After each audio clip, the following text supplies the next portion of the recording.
Saga Blade.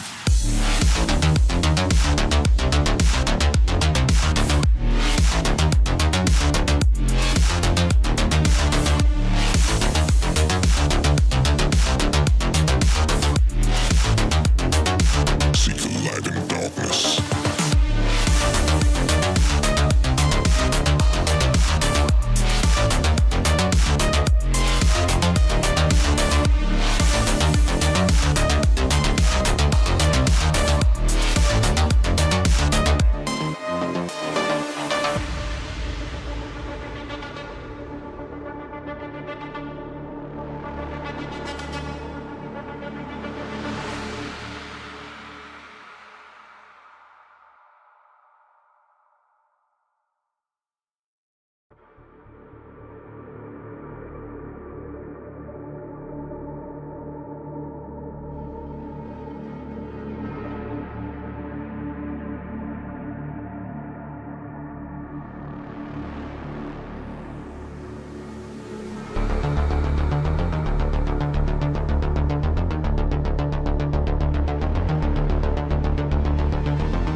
Saga Blade.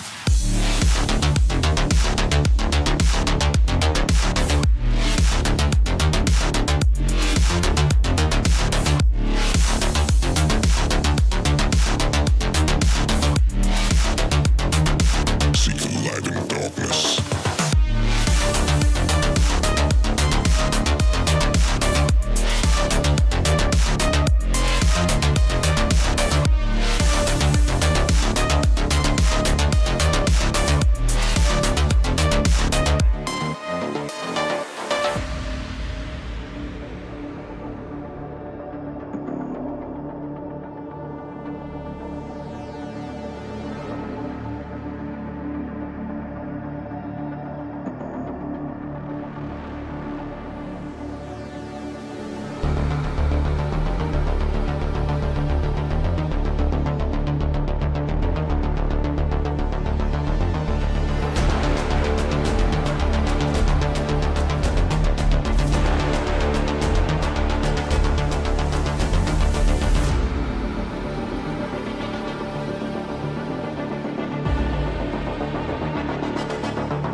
Saga Blade.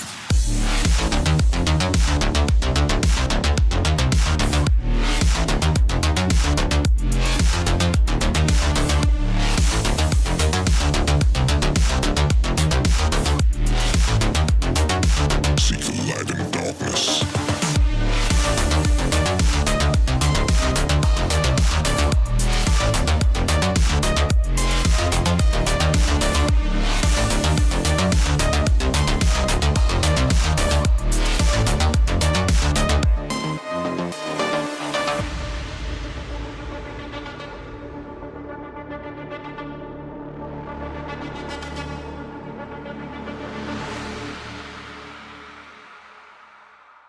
Hello, everybody! Happy Friday! Oh my god!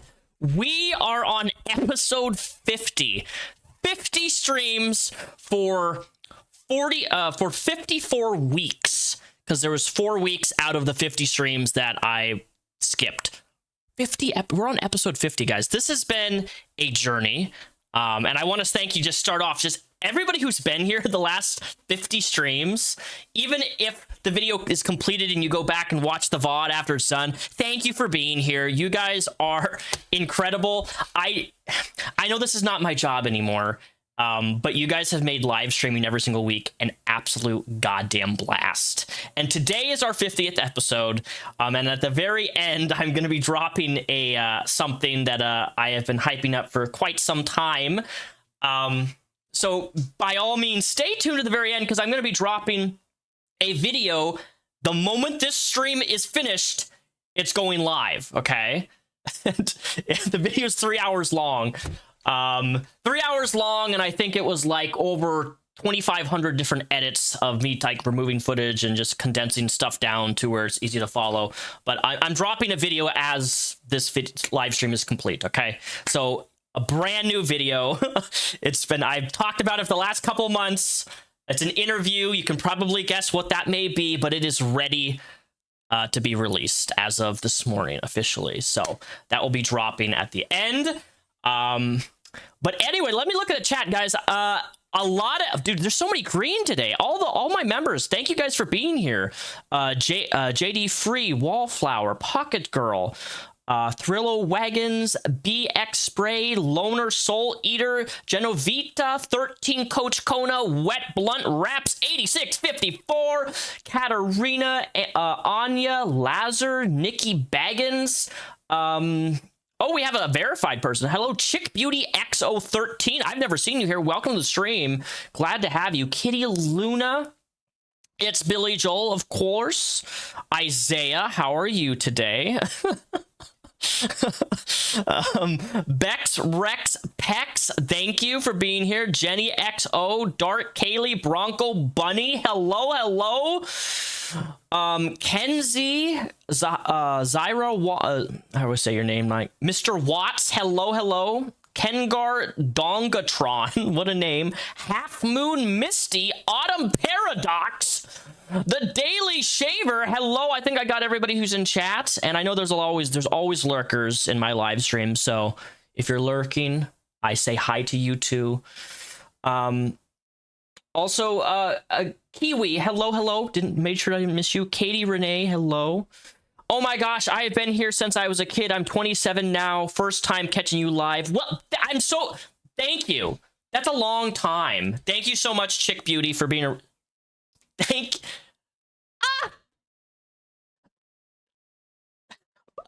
you for the $20, Anya. I really appreciate that. Thank you for the 50th congratulatory. We're gonna get it to 100.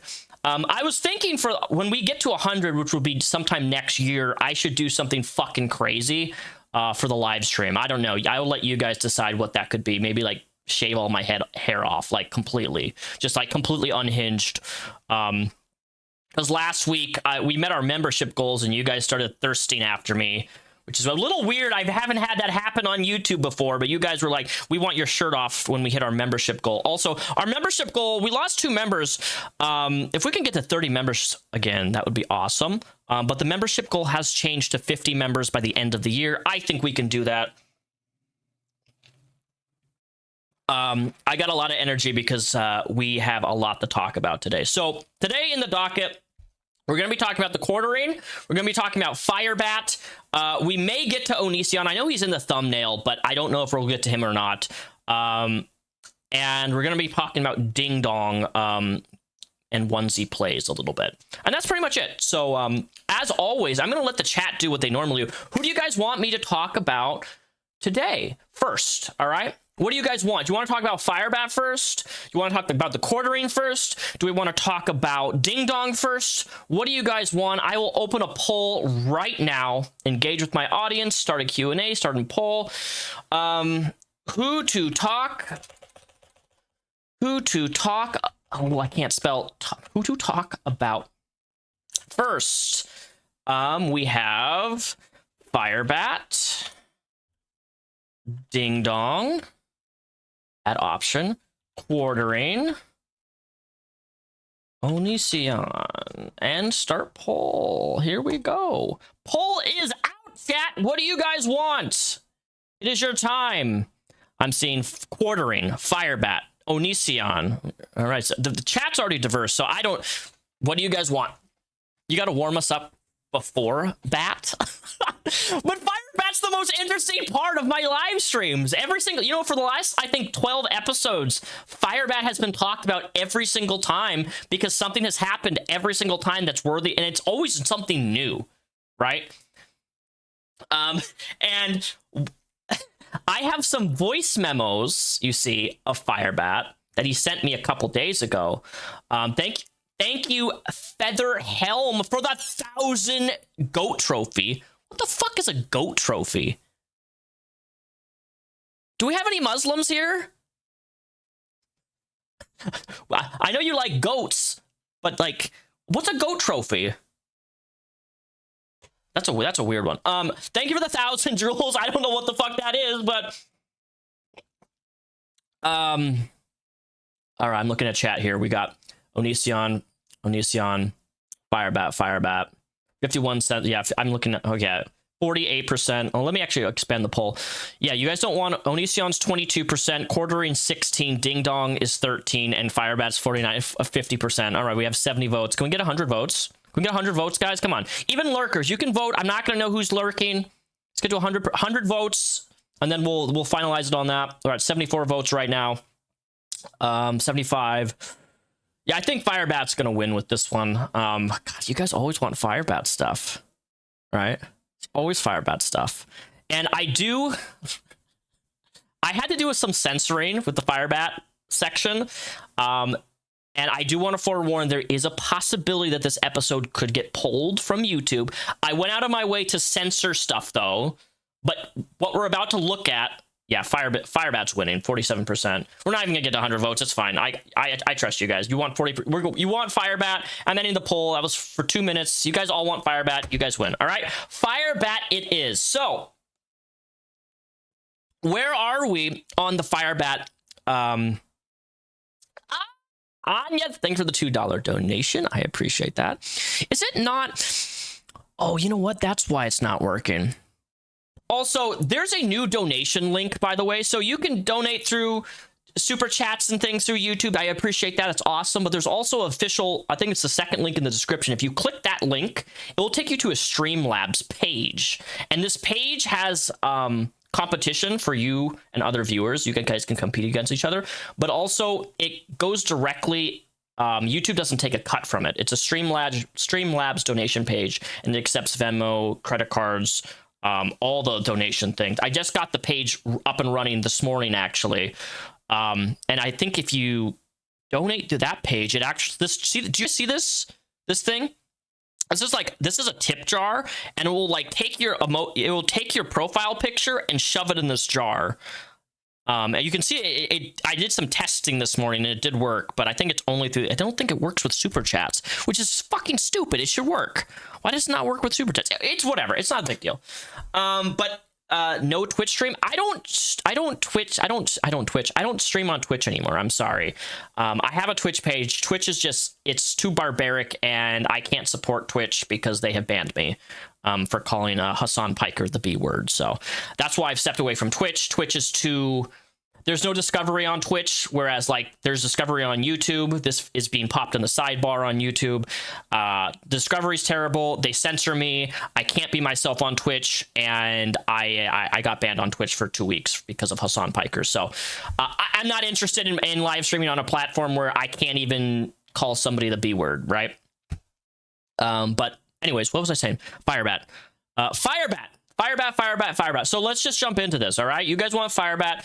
I don't have any. Let me minimize this because I actually have a folder. See, Firebat is so interesting that I have a dedicated folder to Firebat drama every single day. So, as of right now, Firebat is currently the Firebat YouTube channel is gone. Okay, it is deleted. Trans Firebat channel, the one that we've been going to every single week for the last 10 weeks, is gone. It's gone. It's yeeted. He deleted it. It is terminated. You go to the channel URL, it literally says it's gone. He has disappeared from the internet. However, he's been very active on his FetLife, which, ironically enough, he deactivated last week because I did an interview on their own channel, an unprepared interview where I was pointing stuff out to them, and apparently I took an effect on them, and I made them think clearly about, like, maybe you shouldn't be posting on FetLife certain photos because it qualifies as a fetish website, and you're posting content on there, and they tried to argue that, you know, it's not fetish content. And I'm like, well, it says it's a FetLife. It's FetLife. It's in the goddamn name, brother. It's a fetish website. That's what it's designed for. I don't care what you're posting on there. That's what the website's designed for. Anyway, so I had this interview with him. We talked about a bunch of stuff. We talked about Star Wars. I pointed out that his glorification of the Empire, which is the authoritarian regime from Nazi Germany, the Nazis. George Lucas, made that parallel. I sent Firebat on I guess I should take responsibility for this. I sent Firebat on a rampage of anger. Because what I'm about to show you is, and I'm not going to show you the video, but I'm going to show you the screenshots. So Firebat's grandmother died a couple days ago, okay? And I'm not going to make fun of his grandmother. I'm not going to try to anyway. But his grandma died. And Firebat went a little bit emo. And in response to Firebat going emo, he sent me some voice memos, which I'm going to drop today. And after the stream is done, I'll be giving this for everybody to review and have access to, because he sent this to me, and a lot of people were mad at me. They're like, Daniel, why aren't you sharing these with people? Why are you gatekeeping? I'm not gatekeeping anything from Firebat. He sent it to me, so therefore it's mine. You just have to wait till I live stream. And once this is out there, it's out there. So you guys can download it and have free access to it. I will never gatekeep content, but if somebody gives me something exclusive that I only have, I'm going to share it when I'm ready to share it. That's how I operate. If you have a problem with that, fuck off. Okay? So Trans Firebat, let me make sure I'm having the right tab here, because I have a gazillion tabs right now open. But I think I need to get a fucking fourth monitor. Can you guys see this all right? All right? You guys should be able to see this. All right? You guys see these voice memos? Are you guys ready for this? So I want to make this very clear before I play these. His grandma passed away, and the next day on their YouTube channel, they made a video making the Nazi flag. Okay.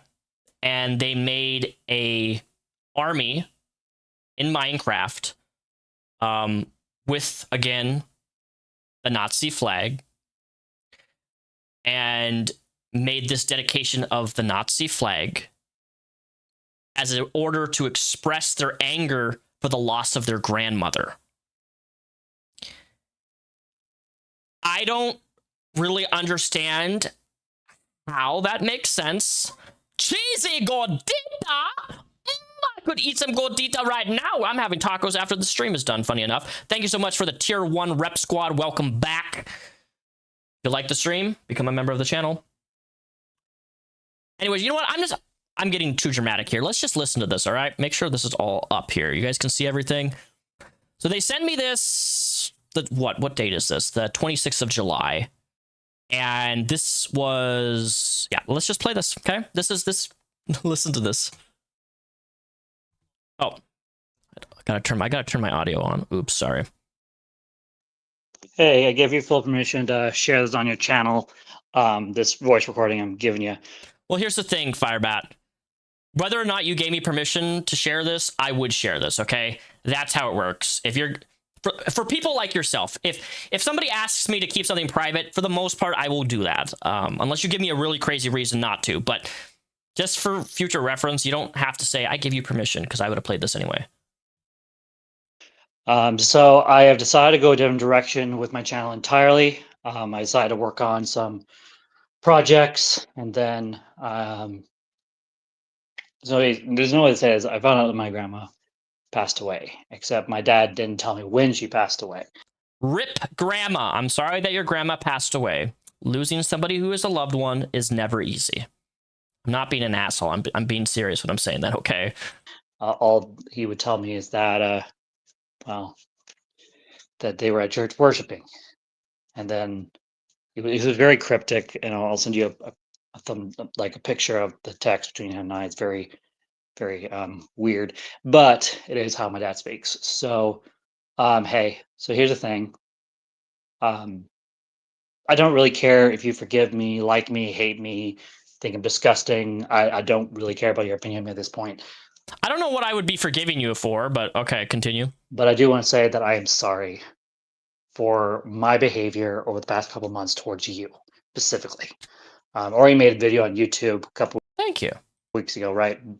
But I think it's really dehumanizing to do that. So I'd rather just send you this one. You're the only one who's getting an apology from me. One, because you were kind to me.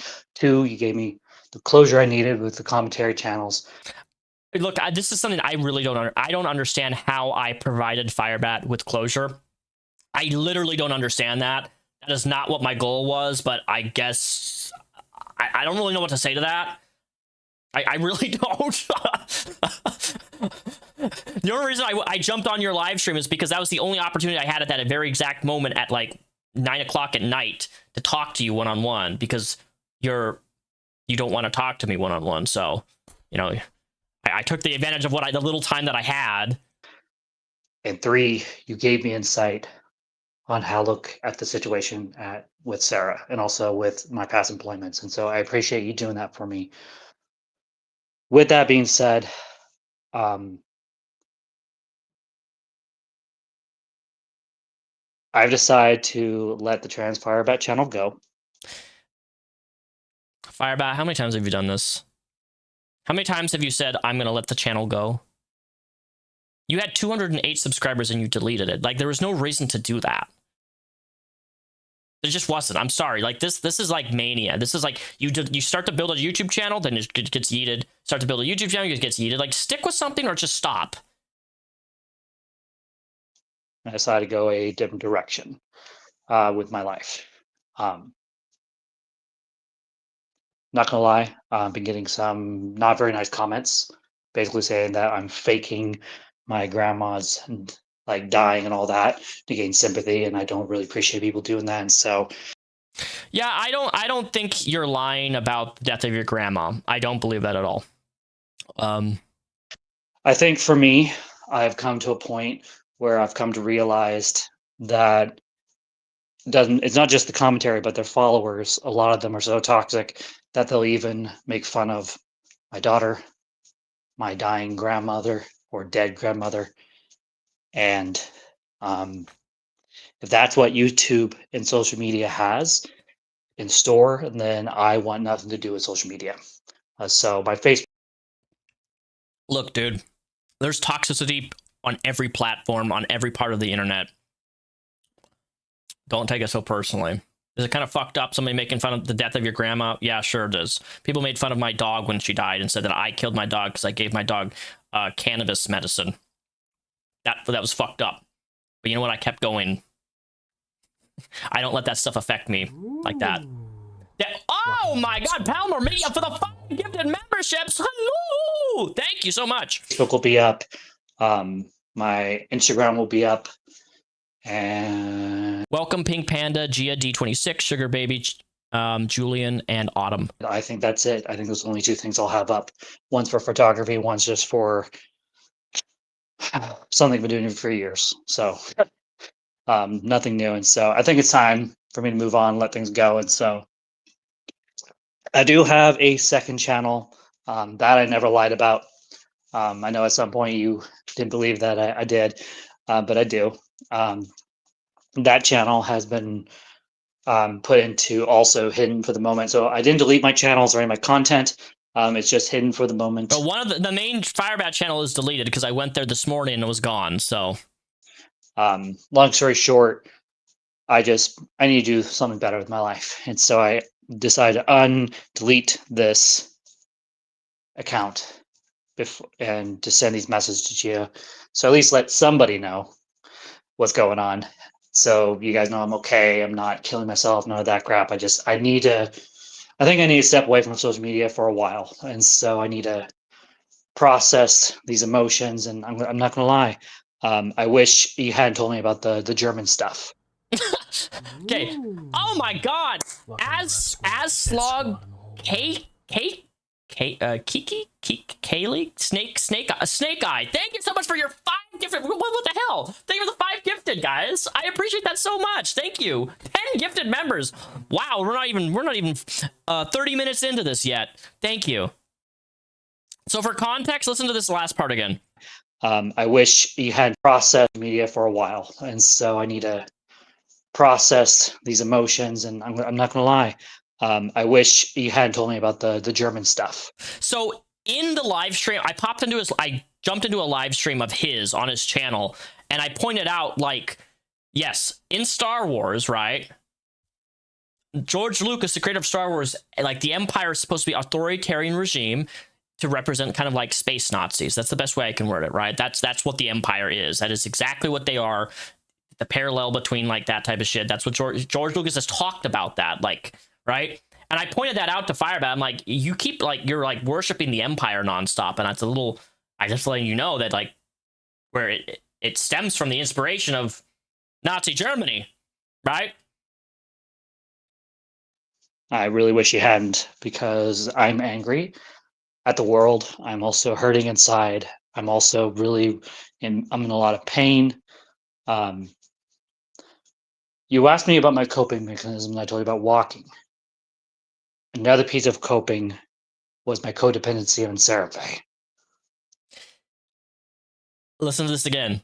Another piece of coping was my codependency on Seraphe. I think that this actually may be the first time that Firebat has actually been honest. And I 100% believe this statement. Somebody in the chat says, so if you're in pain, you become a Nazi? Just wait, Joy Nova. Just wait. Okay, we're not done yet. We got a couple more voice memos, and then we got to go to Fat Life, and then you got to go to, I got to show you what he was creating in Minecraft, okay?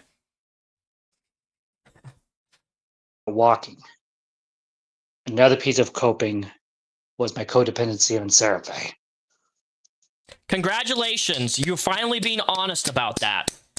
That's why you've been talking about your ex for 10 years on the internet, even after you've committed SA against her when you were married with a wife and a child. I depended on her for the past 5 years. Whenever I was going through some sort of crisis or when I was going through a hardship, she was the person I would go to. How Eyes of Kalix says, how are you codependent on somebody who isn't your wife? Fantastic question. Can you imagine, like, how their wife must feel? I'm gonna be honest. If I was dating somebody, if I'm dating somebody, right, I'm in a relationship with someone, and they said to me, Daniel, I'm still codependent on my ex. Yippee! I'm out of here. I'm gone. I'm gone. You don't get married to somebody, and you don't enter a new relationship if you're still codependent on your ex-partner. Can we all agree in chat, like, that is a fucked up thing to be in that position as a wife or a husband, to marry somebody who's still codependent and is in love with their ex. I can't even imagine the amount of insecurity that must bring towards Tanya, right? Like, man, Tanya's self-esteem has to be crippled to allow something like that. Genuinely. That is, like, insane behavior. I don't really know what else to say other than how unhealthy and disgusting that is. That is bad, Firebat. That is actually bad. I don't know if you're watching Firebat, but, like, you need some serious mental help. Codependency of 10 goddamn years? First.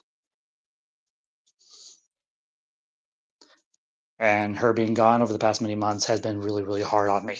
Because usually I just talk to her. She does her thing where she, maybe gives me a little bit of wisdom, but most of all, she listens. And that's what I valued the most in our friendship, was the fact that she would listen. Yeah, I talked to Sarah Faye. I've talked to her. She's a good listener. You lost someone good, Firebat, because of your choices to run on impulse. You lost that. And the truth be told, I can't stop being toxic on YouTube. I can't stop going in circles. I can't stop talking about Sarah Faye online. I can't, even though I have this new account and doing Christian stuff with it, even then I'm tempted to talk about Sarah. And I'm not gonna lie, I miss her. And she knows it. This may be the first time I have heard Firebat actually be honest. He sounds manic. Speaking of Sarah Faye, she's in the chat. Hello, Sarah.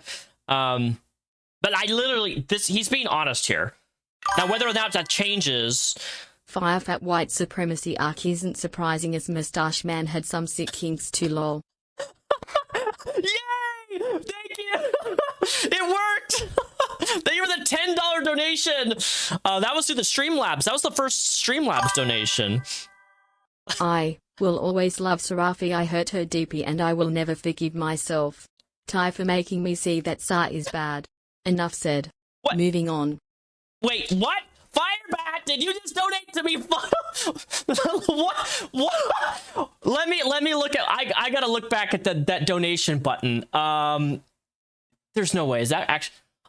Trans Firebat tipped $5. I will always love Sarah Faye. I hurt her deeply, and I will never forgive myself. Thank you for making me see that SA is bad. Enough said. Moving on. Firebat. Did you just donate $5 to me to say, I love Sarah Faye and I hurt her deeply and I will never forgive myself? Thank you for making me see that SA, sexual assault, is bad. Enough said, moving on. I'm the person who helped you understand that SA is gone. That has to be a fake. Is that the real Firebat? It says Trans Firebat tipped $5.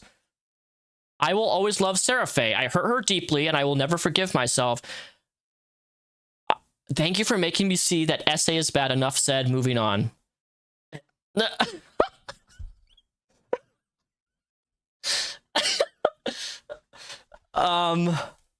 Guys, I don't know if that's the real Firebat. I'm gonna say I don't know. You can just use any name, can you? You can just see the account to verify if it's a fake fire. Well, it's through the Streamlabs. This is not YouTube. This is not the YouTube. So look, this is through my Streamlabs donation page. I don't know if that's them or not. It's not YouTube super chatting donations is different than Streamlabs donations. So I don't know. You can just use whatever name. Okay, that could be a fake Firebat name. I don't know. Okay. I'm just saying, I don't know, okay? Allegedly, that could be Firebat. Show the spelling of the message. I mean, do you want? I can look. I'll show you right now. Let me see if this works. Can I pull this down? I don't really care if I show this. Look, does this work? Guys, see? You can see the message here. I will, right here.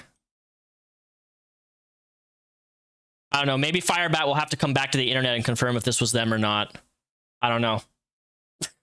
If it is Firebat, that's wild if it is. That's all I'm going to say to that. Can I put this? Come on, window. Google Chrome, do what I need you to do. All right. So that's that. Crazy. Anyways, let's continue on with the voice memos. I take full accountability for what I did in my past with her. I also take full accountability with how I've been behaving online, especially the past couple days.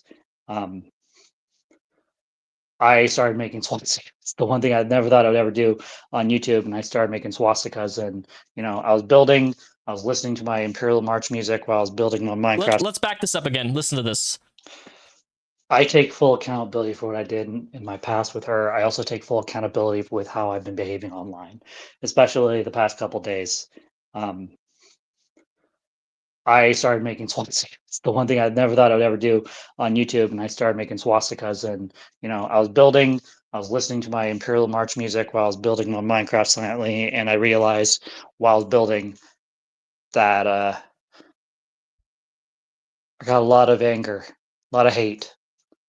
And so I need to go process my emotions offline, away from screens and cameras. So you have my permission to share these audios with YouTube if you so desire. You do as you see fit. I would rather them not be on the web, but I am giving you permission to do it so that, I at least feel a little better about saying that. And so I just want to say thank you for being nice to me, even if it was just for this week and a half of just being nice. I do appreciate it. I don't deserve your kindness, and that may not be what you're doing, but that's how I see it. When people are kind and generous and are willing to treat me like a human being, I tend to open up. And so I'm just going to say it. I'm just going to say what I need to say.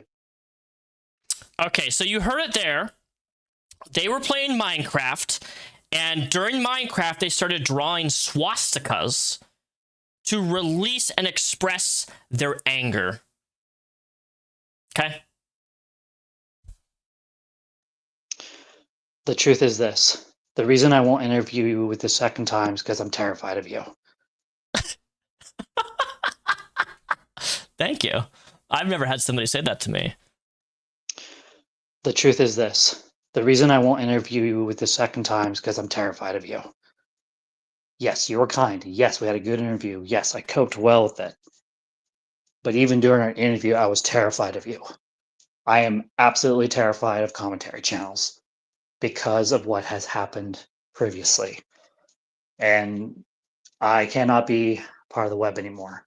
And so, you know me well enough now that I'll probably come back, just not right now.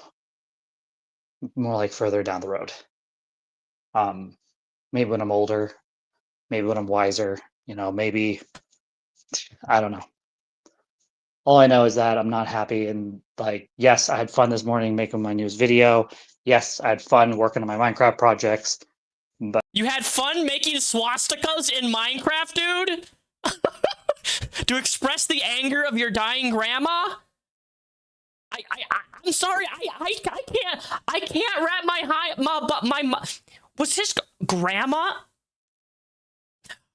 Sorry, Firebat, I'm gonna say this. Was your grandma a Nazi? Is that why you were making the swastika in Minecraft to represent what she stood for? I'm not making a joke here. I know that sounds preposterous, but how do you go from I'm coping with my grandma's death to then me I'm gonna start making Minecraft Nazi symbols? Oh, yeah, thank you for that shekel. Dude, when I tell you that I have never seen or dealt with somebody like this on YouTube in my entire career, Firebat takes the top rank of officer in terms of new experiences. I've never seen somebody like this. I don't understand. My grandma died, so let me express my anger through making a genuine hate symbol that represents the genocide of millions and millions of Jews.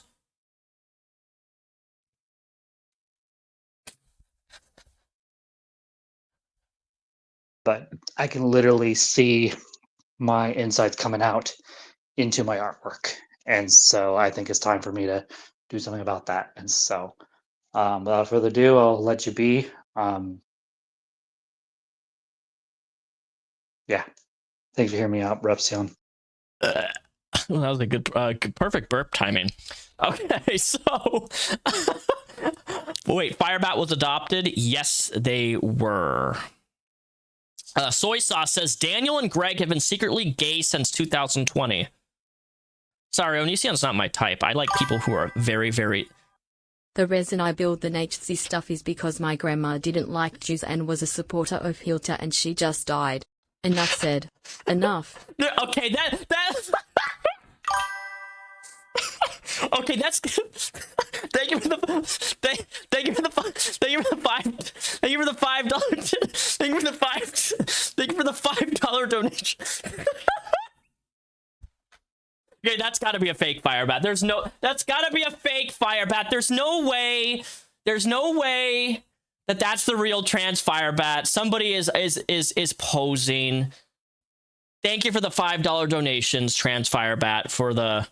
So you confirm my suspicion. Your grandma was part of the Holocaust then. So okay, that makes sense why you did the Minecraft drawings. Wow. Spelling it not Nazi, N-A-T-Z-I. I know, right? I'm learning new German spelling of the word Nazi. I never thought that has to be fake. That donation, yeah, it's this. I'm looking at it's the same donation name. It's exactly the same donation name. But I think with the Streamlabs, you can do any name you want. Now look. It's the same name. Look, Trans Firebat. The reason I build the Nazi stuff is because my grandma didn't like Jews.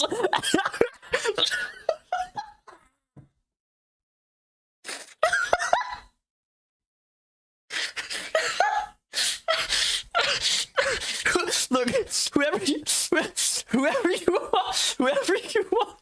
whoever you are, I love you, okay?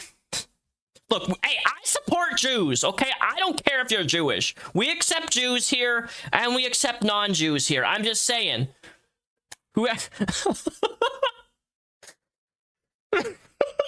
I'm sorry. I'm really trying to hold my composure here, but it's a this okay, sorry. I'm getting a little teary-eyed here. Shalom. Yes, shalom. Hey, the Jews make pretty fucking good food. Not gonna lie. Have you ever had Jewish food? Fuck, it's fucking baller. Look, just because I support Jews doesn't mean I support Israel, okay? Netanyahu should, like, jump off a bridge in Minecraft is what should happen. Thank you, Zinanya, for the $10 donation. She says, boo. Sorry, that doesn't scare me. So it's pretty cool. See, the Streamlabs, this thing is working directly. Amazing. I like the Streamlabs thing is working better. So one of the reasons I got the stream thing set up this way is because, one, TTS works better, and YouTube, if you try to do donations through super chats, like, you can donate to however you want, but if you support the stream, Streamlabs is better because of the fact that it doesn't take a cut that YouTube does. YouTube takes, I think, 30 or 40% of everything. So, and if you use certain words in your donation message, YouTube will censor the message and won't even let you type out a message. So that's why I created this tipping page, and I'm glad it's working. So thank you guys. Thank you, Anya, for the $10 donations, and Wallflower for the $5 donation tip. I appreciate that. All right, so that's that. Those are the voice memos, okay? I said, thank you for hearing me out. I appreciate you. Now we are going to go to my Firebat folder. Let me close this. I want to make sure all my windows are on the right window. Put this over here. Put this here. All right, you guys ready for the next thing about... So, as of right now, you guys can see all this, hopefully. Oops, that's the wrong... I just grabbed the wrong thing. Oops. Where is the window? Where's my window? There we go. Here we go. So I thought, did I respond to him? I did, but it wasn't anything important. So we're going to go through these images right here, which are censored. Okay. This is why I mentioned that the stream may get pulled. I really hope it doesn't. Please don't report this stream. There's no reason to fucking do that. I censored this. It shouldn't be that big of a deal. But as you can see, this is an image of what they were creating in Minecraft. Can you see this all right? Oops. Do you see this? Now, what does this look like to you? Huh? What are they doing? Do you see that background? This is what they were creating in Minecraft, all right? Just in case you guys didn't believe me, all right? Look, you guys know me. I typically have evidence in everything I talk about. Like, I always showcase what I'm talking about for context. But this is it. I blurred this. What symbol is this? I've never seen that symbol before, okay? Then they did it again. Wow, what symbol could that be? You know? Wow, what is that? Let's go to another one. Then, wow! They made thumbnails with a logo that's opposite. Like,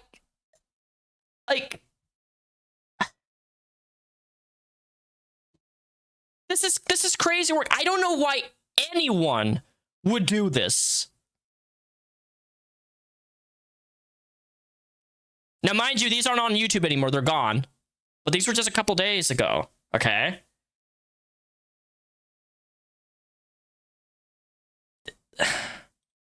They made this one. The Galactic Empire in Star Wars was on History.com, is heavily inspired by the modeled after Germany with fascist regimes. George Lucas intentionally used these historical parallels to give the audience a clear visual of thematic shorthand of evil. You guys can thank Repzion for telling me this. Like,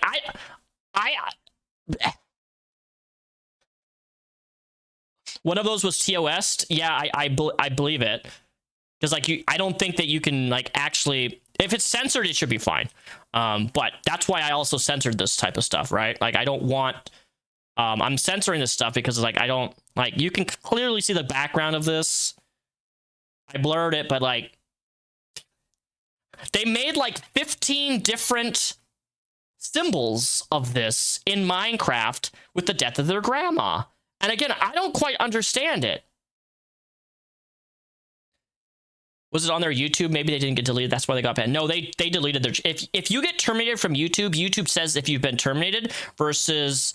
YouTube, if you've been terminated, YouTube says this account has been terminated. If you delete it, it says this account has been deleted. YouTube's pretty clear about that. This one was interesting. I was like, oh, okay. That's a little concerning. Thank you for the $2.70. And in the corner, he says art representation only. Interesting. I don't know why you would do that. Genuinely. I don't quite understand. So anyways, after this stuff, they deleted their channel. Just disappeared. Gone. Yeeted from his existence. But this is where things are going to get a little bit fun, okay? Because we are going to have some fun. Are you guys ready for some new FetLife posts? Because I am. You guys ready to do a dramatic reading with me? I haven't done a dramatic reading in a very, very long time.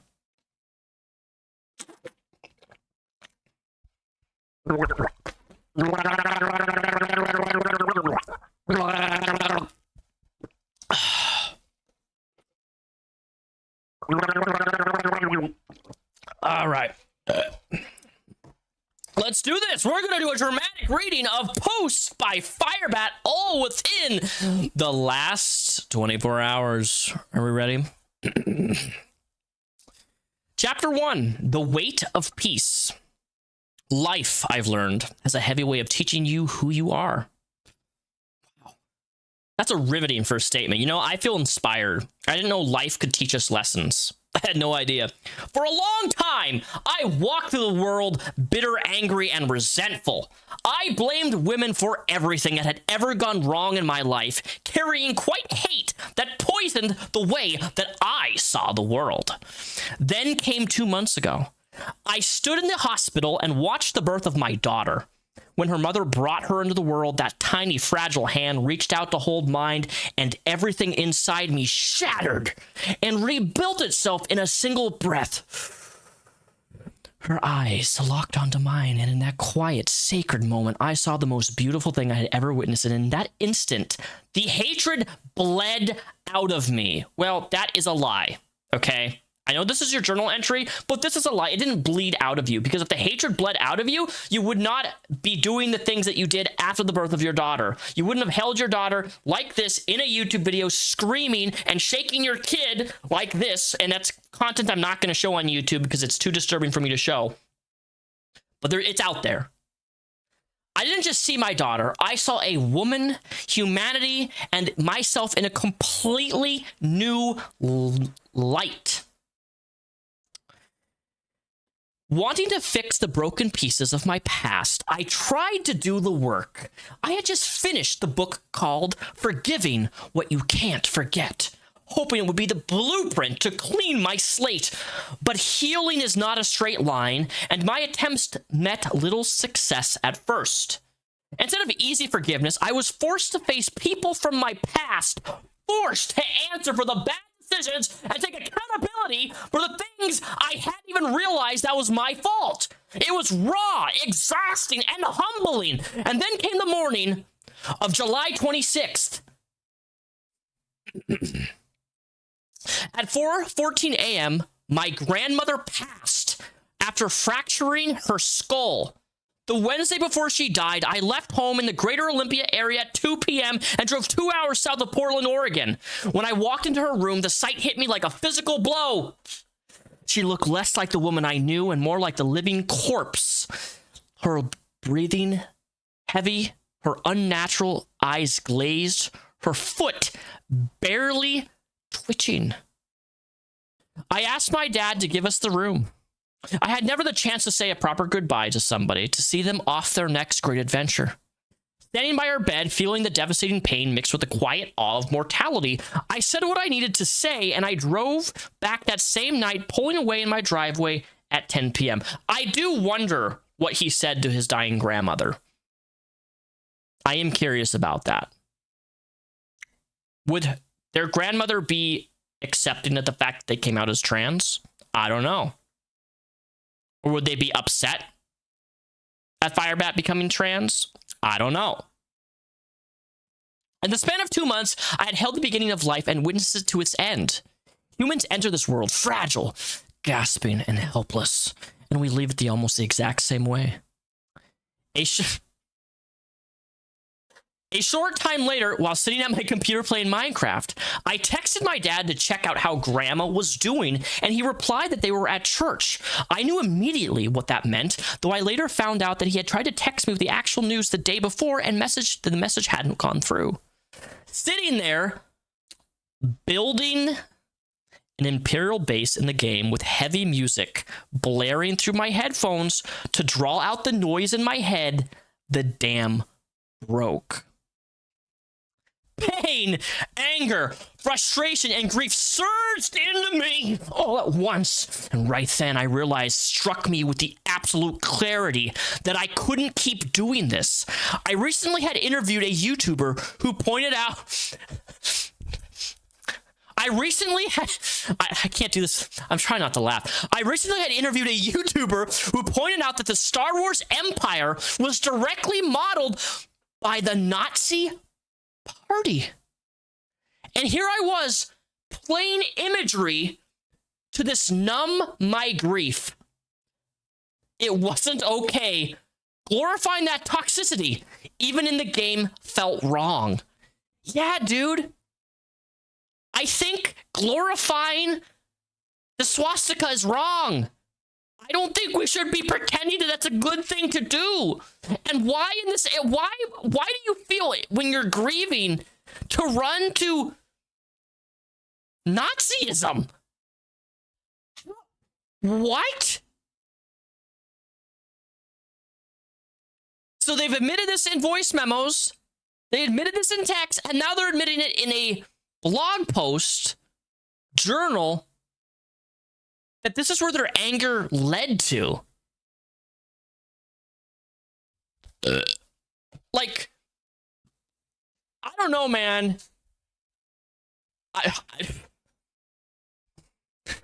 Without second thought, I hid my YouTube channels. I wasn't running away. I was hitting pause. I am more broken in more ways than one. Between being a full-time, at-home transgender mother, caring for my daughter, and processing my own grief, I simply didn't have the energy or the bandwidth to be a content creator anymore. I didn't warn my followers. I couldn't. The pain was just too overwhelming. The final straw came when I tuned into a commentary stream. I watched, quote, a logger commentary channel talk about me, and then I read the live chat, and my spirit broke. People were actively accusing me of lying about my grandmother's death just to dodge accountability for my past mistakes. The cold cruelty of it made me sick to my stomach. YouTube has become a toxic, evil, and hollow, a place where people tear down anyone, steal work, and re-upload it on an archive channel for views and clout. I am done beating that machine. I made one final video for my Facebook and Instagram, said what I needed to say, logged out, and deleted the apps from my phone. I chose isolation over the fucking circus. I don't have the time or the heart to deal with trolls, drama, or fake people anymore. I have taken full accountability for my past bad decisions. I have made amends with every single party I've ever hurt or offended. My hands are clean, and my heart is ready for the rest. And my heart is ready for rest. In this period of life has taught me anything, it's that life is far too short to live out the peace with others or within yourself. No matter views, subscribers, or internet, validation is worth sacrificing your soul or inner peace. Respect your elders. Respect your fellow human beings. I'm closing this book in the part of my life, and I'll see you in the goddamn next chapter. I love how they always say I've taken full accountability for my past bad decisions. Look, dude, no, you have not. In the aspect of committing sexual assault, no, you have not taken. Saying that you did this thing is not taking accountability. Go to the police station. You have the police case number and turn yourself into the police, but you won't do that because that's scary, and you're a coward. And you've admitted this in your own words. That's why you won't turn yourself over to the police for committing an SA against your ex.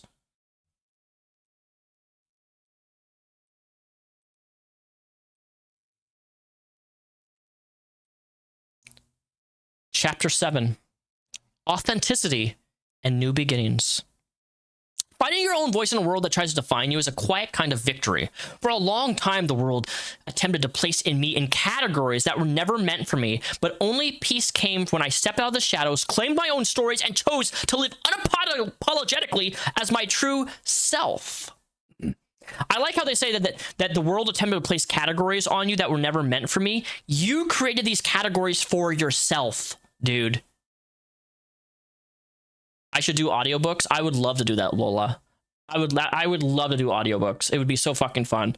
I would even do audiobooks for free to start out. That's how much I enjoy reading. First and foremost, I am a trans woman. I am a human being with a story, a mind, and a heart. Not a fetish, not a stereotype, or a fantasy. I respect myself deeply, and I expect that some basic respect from everyone who enters my sphere. Setting a clear, unbreakable boundaries isn't about pushing people away. It's about marking space for real, meaningful connections built on my mutual dignity. My life outside the digital noise is rooted in love, warmth, and family.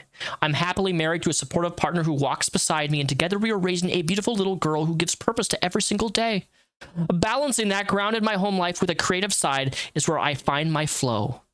Behind the scenes, I build content as a YouTube creator, keeping that project quiet and focused while nurturing my creative independence. I have also found a powerful form of self-expression in erotic and boudoir self-photography, a personal avenue for explore confidence, art, and the bodily autonomy on my own terms.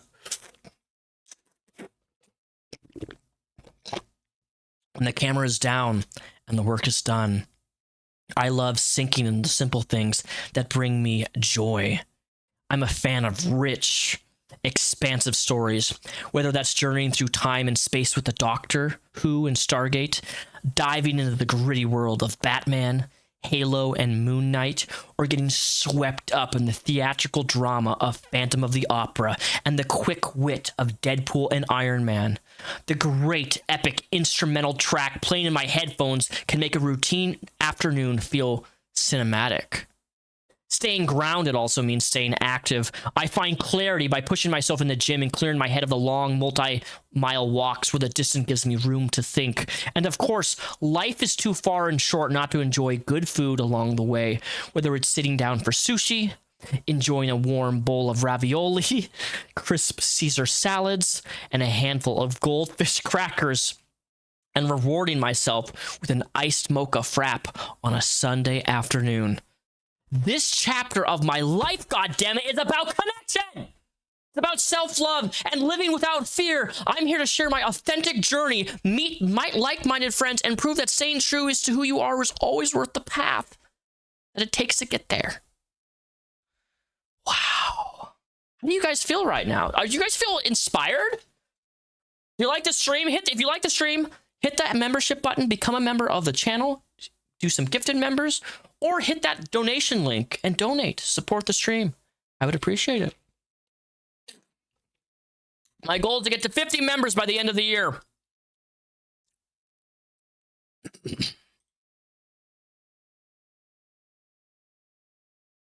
Can you believe he posted this all in one day? By the way, they are definitely using AI to write this and correct their grammar because, yeah, they would never be able to write something this literate. Jared Leto monologue.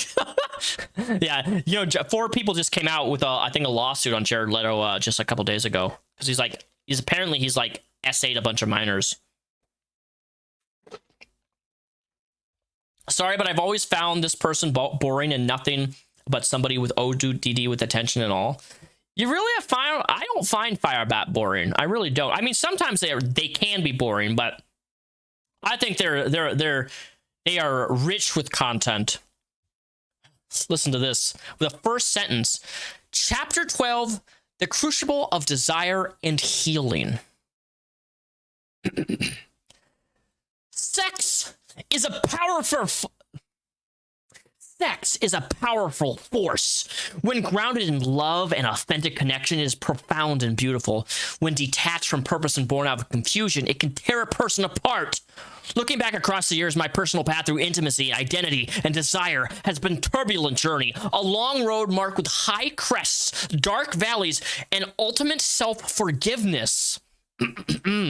My very first sexual encounter with a man happened during the time when I was searching, unsure of what I truly wanted. I had met somebody off Craigslist, and I still vividly remember going over to his place, and at first it was a simple and low pressure. We sat together, hanging out and chatting, building an easy rapport. And then out of nowhere, the air between us shifted. He pulled me in close, wrapping his arms around me, and he kissed me with a commanding passion and authority that caught me completely off guard. It sparked an intense wave of pleasure, a rush born from the sudden thrill of feeling deeply desired, of submitting to his touch as his hands explored every inch of my body. And in that moment, serving his needs and feelings wanted satisfied as a raw, overwhelming craving. In a stark contrast came my first encounter with a woman. Many people imagine their first time with their partner will be magical, but mine was anything but. It was terrifying, leaving me feeling hollow, broken, and deeply unsettled inside. Instead of bringing warmth or closeness, it exposed a void, a fundamental need that was not needing to be met, leaving a quiet agony that began to wear me away at my core. For a long time, speaking about that period felt impossible. It was steeped in a thick, lingering shame. It took nearly 10 years to process to finally heal and move forward, a breakthrough that only came when I made the conscious decision to forgive myself, to let go of the pain and stop letting a decade-old memory dictate my self-worth. So for those of you who don't know the context of this, he is talking about his experience losing his virginity when he committed the act of SA. Or the act of RAPE. Yes, Eyes of Calyx. Wait, wasn't Sarah Faye his first time? Yes, that's what he's talking about. That's what he's talking about. It's pretty gross. Pretty gross. The wilderness years. The 6 years following those initial encounters were spent in a long, wilding search for stability and peace. I cycled through therapy on and off, spent times in job corps, sought guidance through Christian counseling, and logged countless miles on foot. I used to walk for miles on end, sometimes up to 24 miles in a single day, processing my thoughts step by step before catching a bus back home. And during that period, I found myself trapped in a cycle of casual hookup with strangers, chasing validation to fill the inner emptiness. And the breaking point arrived with a man who felt different. He was striking, kind, and handsome. Our time together felt genuinely meaningful and tender. The first time I had ever developed a real crush on a man, but soon after he vanished, ghosting me completely. That ghosting was the final straw. I was exhausted by the empty encounters, tired of feeling used and sick to reducing my own self-worth to somebody's temporary outlet. I didn't want to view myself as disposable anymore. I wanted dignity, substance, and a true companion to share life with, not just physical intimacy. Driven by that realization, I changed my life step by step, choosing a stable path, and within a couple of years, I met my wife, got married, and committed to building a real future together. let me tell you something, Firebat. You're not going to build a future with your wife and your daughter when you're still codependent on your ex of 10 years, which you admitted just a few days ago. That's going to be a contention in your relationship for the rest of your life unless you get that fixed. Also, you just emailed Sarah Faye very, very recently. You reached out to Sarah Faye again with the death of your grandma. So,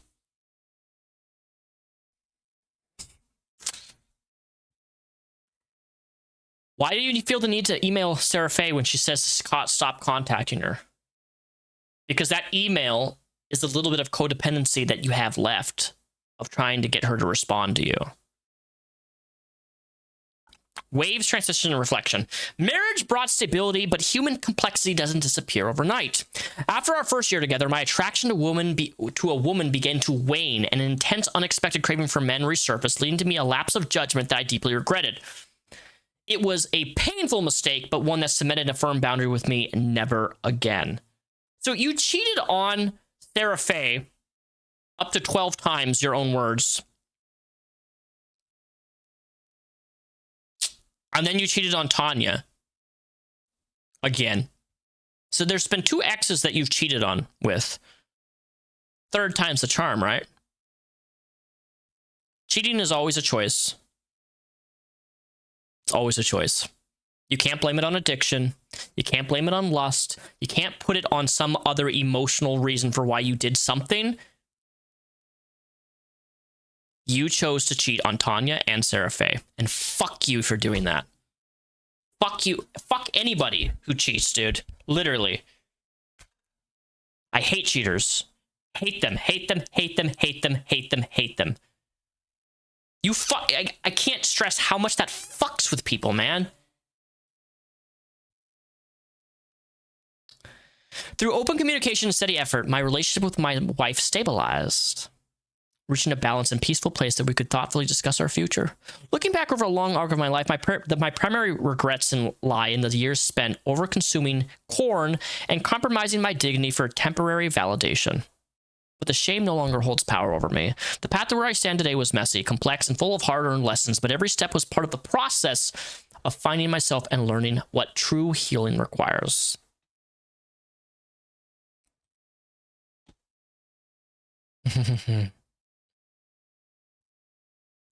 Chapter 4, Blue Dresses and Unbreakable Bonds. The Thrill Wagon says, why get in a relationship if you're gonna cheat? It's that simple. I know. It is. It is really that simple. Look, every person I've ever dated, and I'll get a little personal here. Every person I've ever dated, I've always told them the same thing. I've said, hey, if you don't want to be with me, just break up with me. Tell me you don't want to be with me. Tell me that there's somebody else that you're in love with. Tell me that, just tell me. Just flat up tell me that there's somebody else. That's all you have to do. And I'll be okay with it. I can handle truth. I can always handle truth. I prefer truth. I can handle it. And we just, hey, you don't love me? You're somebody else? You don't, it's gone? We go our separate ways. It's done. It's clean. To actively make the decision to cheat, to actively make the decision to lie, to actively make the decision to deceive someone and go behind their back is such an atrocious betrayal. And it affects men and women for the rest of their lives. It does. I've had to go through so much goddamn therapy the last time I was cheated on in my last relationship, which ended in summer of 2024.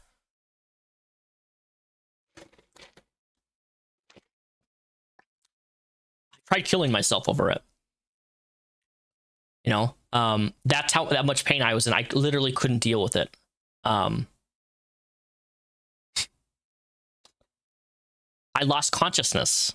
This was just in 2024. This is not that long ago. I know 2 years ago seems like a long time. It wasn't. I only woke up because my fucking dog woke me up. But I lost consciousness. I was going in and out of consciousness with what I was doing. It was really scary. And then I had to check myself in. and get checked out by a doctor because I caused damage to my body with what I did. Cheating fucks with people. Show a little bit of decency. A little tiny bit of decency. And just say, hey, I don't want to be with you, and move on. It's really that simple.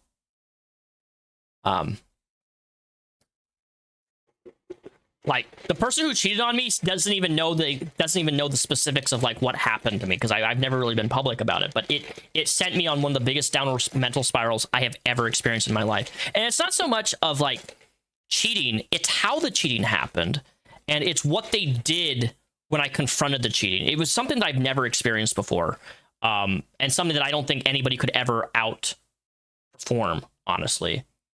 It was horrific. Like, I found out somebody was cheating on me. I confronted them. They left, and then they came back the night when I was in bed into the house with the person that they were cheating on me with, and brought them into the home with me there. And tried to get me to get in a fight, a physical domestic fight with the person, and was like making out and doing things with the person in our home in front of me, to trying to get me to get arrested and trying to get me to like go all like just have a mental break is what they were trying to do. It almost worked. It almost did. But it's super fucked. I'm being really vague about it, but like there's so much more to it, dude. It's disgusting. Just don't do that. Don't cheat. It's that simple, man. People don't have to go out of their way to extra harm people. One day I will make a full video talking about the specifics of all of what happened. One day, but I'm not there yet. And I have proof of it. I have evidence of it. I have everything. And then in 2025, get this, 2025, I received an email from this person, apologizing to me for cheating.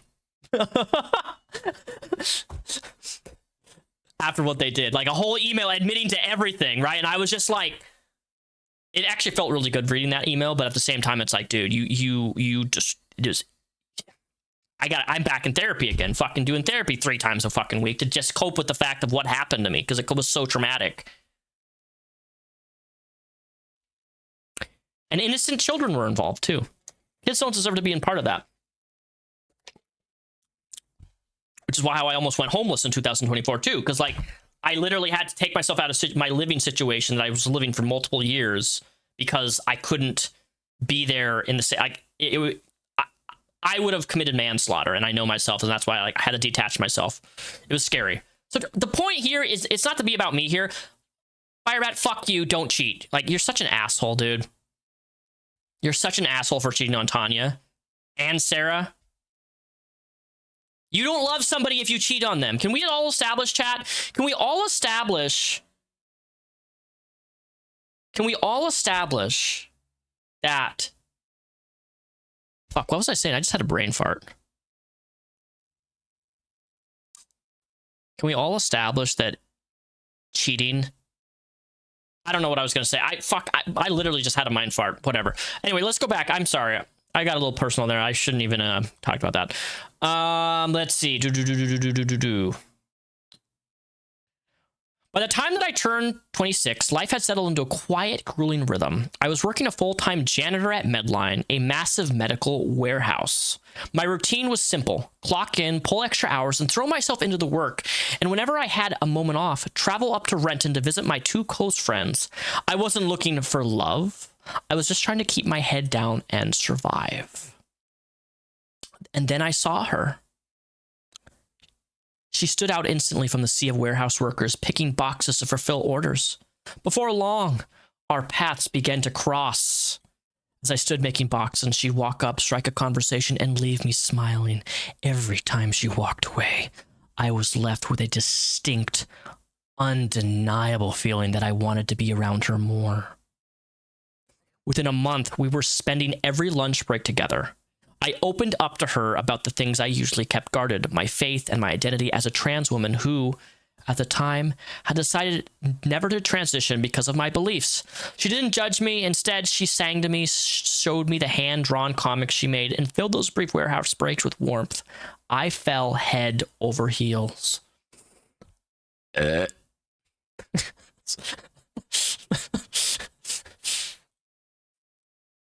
For 3 agonizing months, there was complete silence. Then out of nowhere, my phone lit up. Wait, did I skip a thing? I think I skipped. Oh shit, I skipped one by accident. Oh, here we go. Our first real day was at the Tacoma Mall. We split a Charlie's cheesecake and spent hours wandering around. I watched her in awe how cute she was walking to the Build-A-Bear, how her face lit up when she explored Spirit Halloween. After the weeks passed, our conversations grew deeper. We talked about life, how hard our parents had made things growing up for us, and I found myself laying every single card on the table. My wife puts it now, I tended to reveal my cards too soon, dumping every bit of too much information and every habit I had right from the start. In my head, I reasoned that if I laid out an absolute worst of me up front and she still accepted me, that she was truly the one. Then at 1 month into the relationship, the floor fell out from under me. A single text message appeared on my screen. Sorry if I misled you. And just like that, she ghosted me. Wait, Tanya ghosted him? I didn't know that. Thank you for the 350 joules. I appreciate that. I remember walking home in the pouring rain that day, my heart so heavily it felt like somebody had died. Drowning in heartbreak, I went into full self-sabotage mode. I quit my job, and then I was working as a lead janitor at a gym. And eventually I took the night shift janitor as a casino. Despite being a morning person, I came to miss that quiet casino floor, but back then I was spiraling. I decided to purge everything. I threw away my clothes, deleted my FetLike account, walked away from my kinks, and tried to bury that part of myself forever. I even threw myself into a wild distraction, entertaining bizarre fantasies of becoming a real-life vigilante like Batman. Looking back, I now know how crazy it sounds and obviously never want to go through with it, but it shows at where my head was at. 3 agonizing months, and there was complete silence. Then out of nowhere, my phone lit up. I am ready to talk when you are. His wife can't catch a break. I know, literally, right? Ay. But we didn't run. We chose to hate each other. Even on the hardest days, we made the commitment to go to bed happy, to keep loving each other, to fight for our marriage. Then a whirlwind season hit us all at once. In the span of just 3 short months, my entire world shifted as its axis. I made the decision to transition.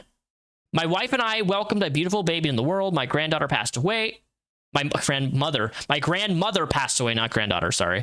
And I closed the door to my YouTube channel to focus on what truly mattered. It's a chaotic, emotional storm, but we weathered it together. Now we've stepped into a brand new season of life. I'm a full-time, stay-at-home transgender mother caring for our child at home. My wife is a proud, full-time breadwinner. People might look at our setup and shake their heads, but we couldn't be happier at the roles we've chosen. We fought through the rain, the silence, and the pain to get there, and we're still standing. We're almost done, guys. Wait, what is this one? Oh, this one's great. Chapter 3, The Quiet Echoes. The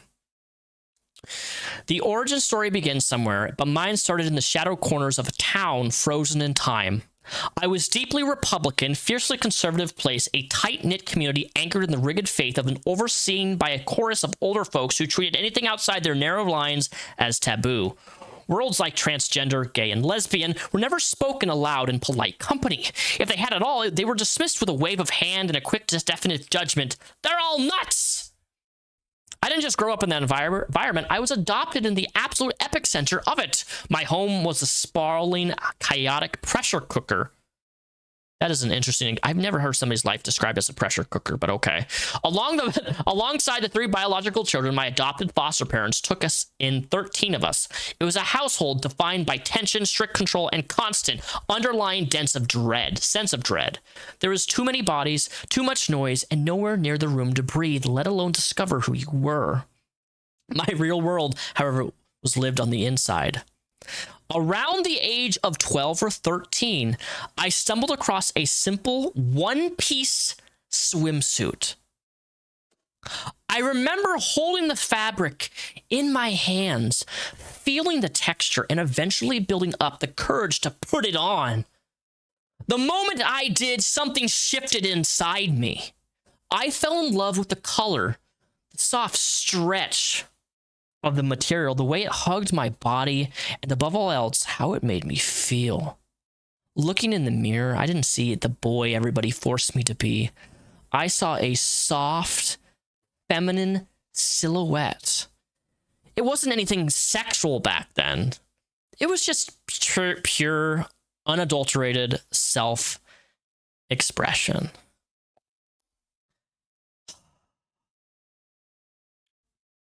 By the time high school arrived, the forced isolation gave me a new confusion. The dogma I had fed inside I was a straight male created by God to love a woman. I did find myself attracted to women, just not in the way that society expected. I wasn't drawn to the conventional, hyper-feminine girls wearing makeup and trendy clothing. My eyes were drawn to the tomboys, women who carried a masculine energy in how they moved, dressed, and held themselves. Even more telling was how I looked at the pretty girls. While other teenage boys were harboring crude sexual thoughts, I was looking at a girl's outfit thinking, wow, those colors match me so well. Or that cut fits her frame perfectly. I wasn't admiring them as a suitor. I was analyzing them like a canvas I wish I could paint myself on. Leaving high school didn't bring me immediate freedom. It brought me nomadic survival mode. Exhausting by the overwhelming control and isolation of my foster home, I packed up and spent months couch hopping from one place to another. What the fuck is this? Welcome, Smokahannes. How are you today? We're having a dramatic reading of Firebat putting on woman's clothes and how wonderful it felt. Eventually, I landed at my sister's home in Greater Olympia area, but instead of relief, I found myself plunged into a deeper, darker kind of isolation. Cut off from the world I had too much time alone. I turned to the internet to figure out my feelings that I had buried for years. Suddenly, I was thrust into a maze of subcultures, discovering cross-dressing, forced feminization, kinks, and a hypnosis content. When I finally brought my own feminine clothes as an adult, the urge to wear them just wasn't curiosity anymore. It was an urgent, desperate need to explore the person trapped inside me. Lacking guidance, drowning in confusion, I navigated that era blindly, making plenty of poor decisions and reckless choices that I still look back on with regret. That's all. That was all posted within the last 48 hours, okay? So that's enough, I think, Firebat. That's all we really have of Firebat in this segment, guys.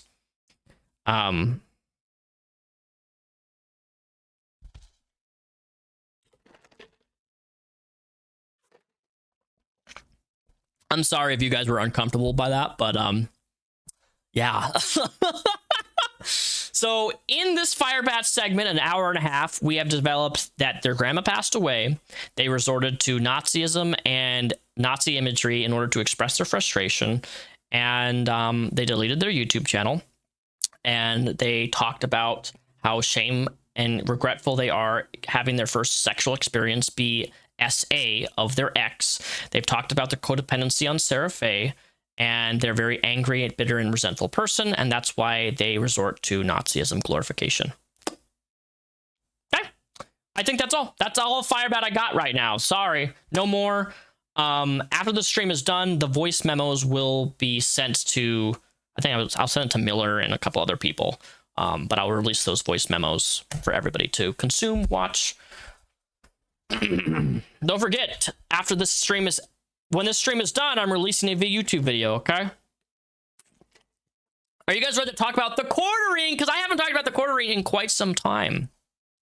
You see, the quartering, let me find my proper links here. So for those of you who don't know, the quartering has been being very, very naughty recently. I don't know if you guys know this, but the Quartering has 2 million subscribers. He's really and he is being called out for YouTube Shorts. Now, what exactly would you call the Quartering out for YouTube Shorts? And I'm going to show you an example of this, all right? This is a very bizarre towing situation. Check this out. Yo, you're gonna go to jail. You're putting your hands on. All right. This video, we can skip through this. I'm not going to play the whole thing. The Quartering has been content stealing YouTubers. Okay. So what he does an intro for 3 seconds. A liberal woman is offended by a preacher. Shocking. Check this out. Why are you harassing women? Yeah. See this? I see it. This is a woman's choice. Please don't come close to me. So all he does is he takes a video, does an intro. Wow, are you guys ready to see how this woman cuts a cake? Plays a 2-minute, 3-minute video with millions and millions of views. So what he's doing is a video goes viral on YouTube Shorts or YouTube or anything, TikTok, doesn't matter. He'll take the video and then he just says for 3 seconds, guys, this is crazy. Look at this. Wow, that girl fell down. Wow, did you see that car chase? Plays the video. So this is copyright infringement, guys. To take somebody's video in its full entirety and then just say one line and not put himself in between clips and like what we're doing right here. Like I watch a live stream or we react to something, right? I'm stopping or I'm talking or I'm playing. Like the word transformative doesn't exist with the Quartering. It doesn't. So majority of all the Quartering's views comes from YouTube Shorts. Look at his Shorts tab, 20,000, 30,000. This video has almost 1 million views, guys. This is what happens when you actually comply when you get pulled over. Check this out. Wow, okay, 700,000 views this guy got, all right? That's a lot of views for YouTube Shorts. Now, YouTube categorizes YouTube Shorts and normal video views on like 2 separate categories. So when you hear Quartering say, I have 20 million views this month, or right? The 20 million views is from YouTube Shorts. It's really not that impressive. YouTube Shorts get lots and lots of views very, very easily. And especially when you're doing what he's doing, which is stealing content for 3 seconds, and he's already taking a viral video, reposting it with nothing added to it. It completely negates what transformative content is. I'm a big fan of transformative content, meaning that no matter what people post on YouTube's, right? We pause it, we talk about it. Even you guys in the chat right up in the corner here, you're part of transformative content. I don't know if you guys know that, but when you guys talk on my live streams, you're helping this stream, the content, become transformative. The donation alerts, you guys becoming members of the channel, which reminds me, if you like the stream, hit the membership button, it's linked down below, become a member. Or donate to the Streamlabs. Support the live stream, guys, because this is episode 50. Anyways, the reason I bring this up is because this is so fucking funny. Are you guys ready for this?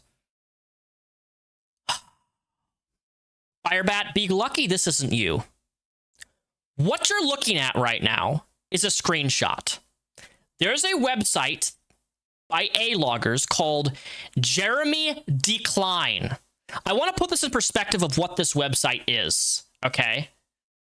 This website is an A-logger's paradise, and quite frankly, the person who made this, you are goddamn insane. Germinal Decline, you're getting a personal shout out from me on this. You are crazy. Firebat, be lucky you're not being A-logged like this because a lot of people hate the Quartering. This is something in my entire life on YouTube, I've never seen A-loggers go this far. People hate the Quartering, guys. They hate him. He is a horrible person. He is a copyright abuser. He is a false flagger. He is just an alt-right grifter. He is a content thief. He is a copyright abuser. He is everything, and he's a pathological liar. Liar is a big part. He lies about everything. Anyways, this website, Jeremy Decline, A-logs everything with the Quartering. But they implemented a feature in this A-logging system that it just doesn't A-log Okay. Oh, yeah.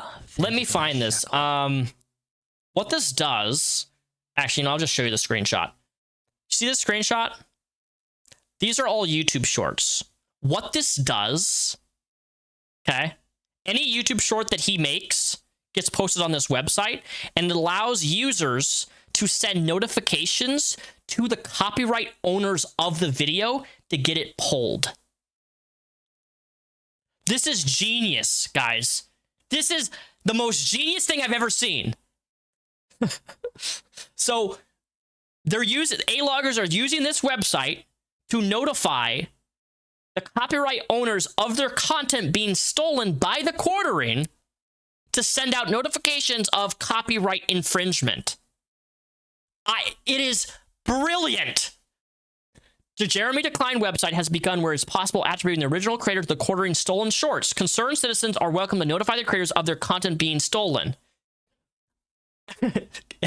Sony says, get fucked. Dude, this is crazy. I love this. But also, I've never seen this tech. I've never seen an A-logger go into this extent. This is incredible. And I encourage you guys to use this fucking thing. It's a little bit unhinged, but it's unhinged that I support, because guess what? You're dealing with somebody who's stealing people's content and making making hundreds of thousands of dollars off of stealing. So now they have a system set up on this Jeremy Decline website because the quartering's name is Jeremy Hambley, and they're alerting of copyright owners of this. Now, the reason I show you this screenshot, right, and the website is because I don't know if you guys are familiar with PPP, but Andy Worski and PPP Casino Royale, the Kino Casino on Kick, they have a podcast that they do, and they say, well, Jeremy, we're all waiting for you to go live so you can explain how base the YouTube TOS is and how you totally won, bro. I can't wait to see that your Social Blade next month. Don't you fucking cry a tear, you sneak bitch. Quit hiding, boy. You get what you fucking deserve. This many shorts were deleted because Jeremy, maliciously in violation of the YouTube TOS, thought he could go around policing the website to eliminate all criticism of him and would never come back to bite him because he was untouchable god. Karma's a bitch, buddy. He removed 2,559 fucking videos. Let me be specific, YouTube shorts. There's a difference. Okay. That's how many shorts he removed. Now, the reason he removed this is, let me see. Do I even have the, oh, here it is. Because, look at this. Video unavailable. It was removed following a copyright removal request by Australian Reptile Park. Okay. So he removed over 2,000 videos because this A-logger notification thing was working, and it was notifying people of their copyright infringement of what he was doing. And I don't know if this is an actual legitimate copy. I would imagine this is Australian Reptile Park. I don't know. I don't know if this is a legitimate copy. I'm assuming it is because he deleted all of his fucking shorts. So, again, these are the shorts right here. All the shorts he was deleting with all these views. Copyright infringement, video unavailable. The next one, this video was removed from a copyright removal request by Lime636. I don't know if that's a movie studio. I have no idea. Thank you for the 350 joules, Blazy Games. I appreciate that. Another copyright. This video was removed by Emily Miller. I don't know if Emily Miller is the actual copyright owner. I don't know. But the point is, people are filing copyright strikes specifically on his content. So in order to protect his YouTube channel, he just yeeted over 2,500 of these YouTube shorts, which here's the thing about, what he privated or he privated them or deleted them. I don't know which one. But here's the thing about that.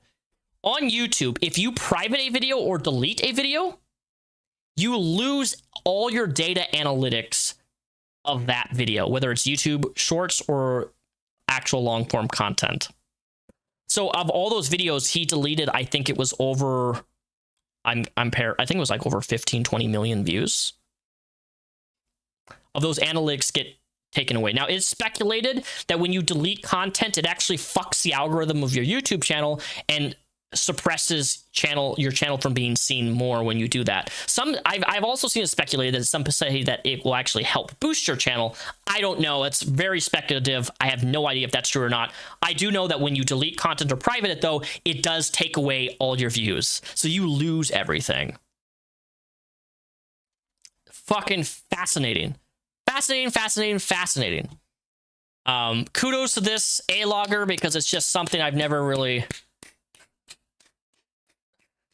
There is a Firebat website. I just have to private it right now. Screenshot on the Discord server. Is there really a Firebat website? Like an A-logging website? No way. Is there really? Why is the website private though? I'm sorry. Like I'm of the belief like if you have an A-logging thing about like whether it's Firebat, Quartering, or Onision, like if you A-log stuff, I think that the majority of stuff needs to be public for people to have accessible. That is my belief. That's why after these voice memos, I'm giving everybody the voice memos because like I don't want to gatekeep content, and I think archiving and A-logging is important. Although some A-loggers can go a little overboard, I think it's important to document really bad people on the internet. Okay, you're never going to see me oppose that. So when people say like I have a private A-log, it's like why be private? Make it public so everybody can access it. Like that's what it's there for. Don't gatekeep content like that. That's just my opinion though. Okay.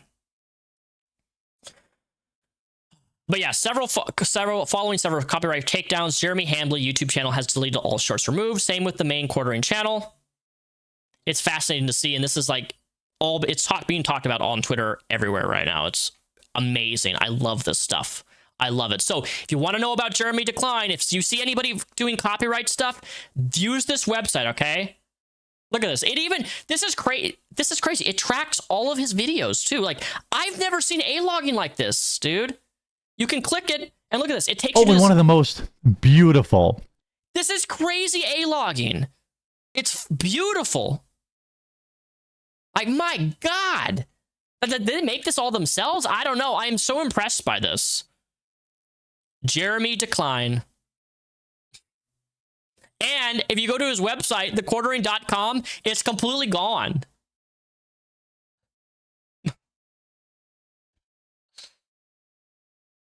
It just goes to a WordPress thing, which I don't know if that means it's deactivate. I don't know what this means. Okay.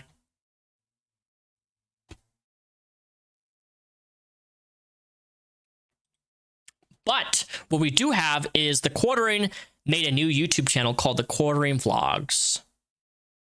11 or 12 midnight.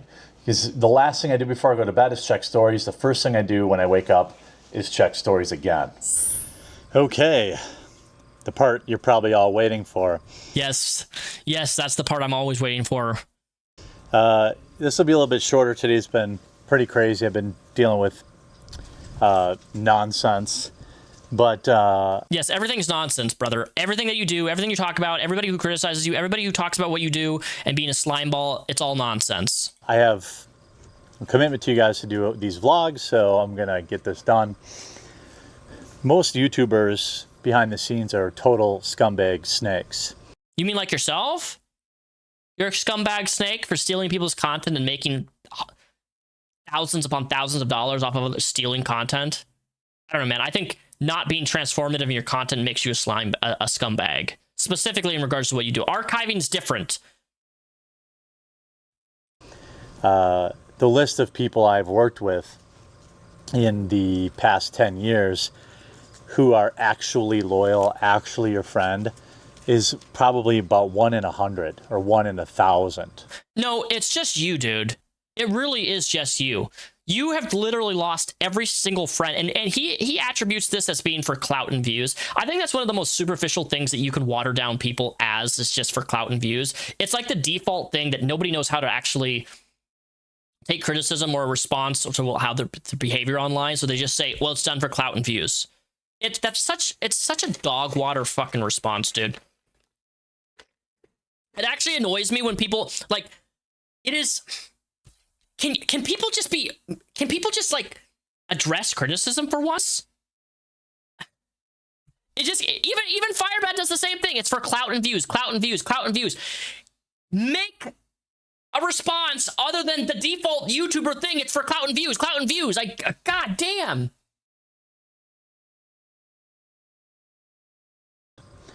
And you find this out when you go through some petty drama. You see which ones are willing to sell you out for $50 in AdSense revenue. It's not a selling out, dude. you have done things people can't agree with. Do you understand that? When you came out and publicly said on the internet that you're trying to take somebody's live stream down and their income down, the Kino Casino, like, it doesn't matter. Even people who dislike each other have come together in terms of hating on you, in terms of going against what you stand for. Look, I have told Firebat this. I have told Onision this. I have told so many creators the same thing. When you come out on the internet and you try to remove people's content for doing exactly like what I'm doing right now, everybody, you'll be on everybody's bad side is what I'm trying to say. Everybody will come after you. Everybody will come after you. People who don't like each other will be friends and in agreement and come after you. It doesn't matter if it was me, you, anybody. Why do you think Onision, people hate him so much? He's been abusing the copyright system for years. He does so many shitty things to people. You false flag people and try to get somebody's income taken away because they make fun of you on the internet. It's a Strands in effect, man. You had made this situation so much worse. Everybody came out against you, Quartering, when you chose to attack somebody's income and try to get them removed off of YouTube.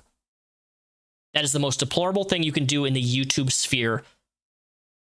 And once you do that, you have earned enemy number 1 from everybody. Holy shit, thank you so much. Metropole 5040, thank you so much for the 5 gifted. Welcome. Dynamic, The Flash, Jittery Longhorn, Siren, thank you so much. I appreciate that, guys. If you like the stream, hit the donation, become a member, and support the stream. We only do this once a week, so now's your time. And sure, I could name a bunch of names. Maybe one day I will. But I think it's more important to highlight the rare good ones. The ones that actually stay loyal. I feel like I have always been loyal to the people, to my friends on X. I've taken, or on YouTube or other video platforms. I've taken a lot of heat for people. I would like to ask the Quartering, what is loyalty to him? You know, is loyalty when somebody does something wrong that you still defend them? Because in my opinion, the definition of loyalty is if you are really loyal to somebody and you are a really good friend to somebody, if they fuck up, you tell them that in private. Or, you know, you could make it a YouTube spectacle and make it into drama. You could do that. But like, genuinely, if you're a real somebody's friend and you see somebody fuck up, you talk to them about it. And I'll give you a real life example of this. I don't know how many people are familiar with Matt Jarbo. I like Matt Jarbo. He lives in Washington State. We've hung out a lot of time. He's not really super well known, but Boulder Matt, maybe you guys know the meme, maybe you don't. Anyway, Matt Jarbo. He had a big kind of like cancelization thing because he tried to he false flagged somebody's video. Somebody made a video about him. He got super sensitive about it and he tried to get it removed. He was very public about this, right? And he got so much fucking heat. Like, there was a point, man, any live stream that was about Matt Jarbo, it was just like constant memes about him, making fun of him. He can't take criticism. You know, he did this X, Y, and Z. He's a horrible person, blah, blah, blah. He's evil, whatever. He's not evil. He's a very, I love Matt. Matt's amazing. Haven't seen him for a while because he has kids, but like, he's an amazing dude. And I remember we went to I think we went to a movie or something, but afterwards I had a conversation with him privately. I'm like, hey man. And I remember this very clearly. I was like, you fucked up there, man. Cause you falsely tried to report somebody's video. Like, you know, that's like YouTube optics wise, you don't do that. And I've gotten a lot of heat because I was interacting with Matt, not about that drama, but people were getting pissed at me because I was friendly with Matt, not realizing that I was real life friends of his. And like, I'm not going to drop a real life friend because of fucking YouTube drama. That doesn't work that way. That will never happen. It just won't. Online people I don't give a shit about. But like, if you know me in IRL and we're friends and you have some internet drama, assuming it's not like SA or something, I'm not going to just drop somebody. I mean, even if it was about SA, I would definitely look into it, and I wouldn't just come out publicly about and condemn some IRL friend of mine. I just don't operate that way, right? Anyways, I sat down and talked to Matt, and I explained to him, like, hey, it was really fucked up that you did this, but just give it time. It will eventually go over. It's going to be okay. Because I remember he was really stressed about it. It was something that really bothered him, how often that stuff would get brought up. Anytime he tried to go into any live streams, he would just be bomb blasted with people bringing up, you flagged this video, fuck you. Like, he literally couldn't say or do anything without people bringing it up. And I'm like, this is going to be a couple years, man. It's going to be a couple years before people literally move on and forget, because you did the one thing you don't do on YouTube. You tried to remove somebody's content. And if the quartering could just fucking the quartering used to critique Matt Jarbo for removing content. When Matt Jarbo had that fuck up and he did that fucked up thing, and now it's like a meme, the quartering criticized Matt Jarbo for that exact thing. And now look who's on the opposite side of the spectrum. The difference between Matt Jarbo is Matt Jarbo moved on and accepted his fate. And now it's like a laughable meme. Now people joke about it and bring it up and it's a joke and stuff, and it doesn't bother him. That's what the quartering needs to do. But the quartering isn't capable of that. He's too busy shoving the next fucking whiskey down his throat every single day. And it's fucking sad to see. Refuse to disavow them. And the way I handle my friendships apparently is very different than other people who pretend to be your friend, when it means that you'll share their videos or you'll go on their show. Maybe they have a live stream that's just starting up and you take the time to go on it and promote it, help them get super chats. And then the first second they can make a few bucks slandering your name and pretending that you're the worst person on the planet. That's what they do.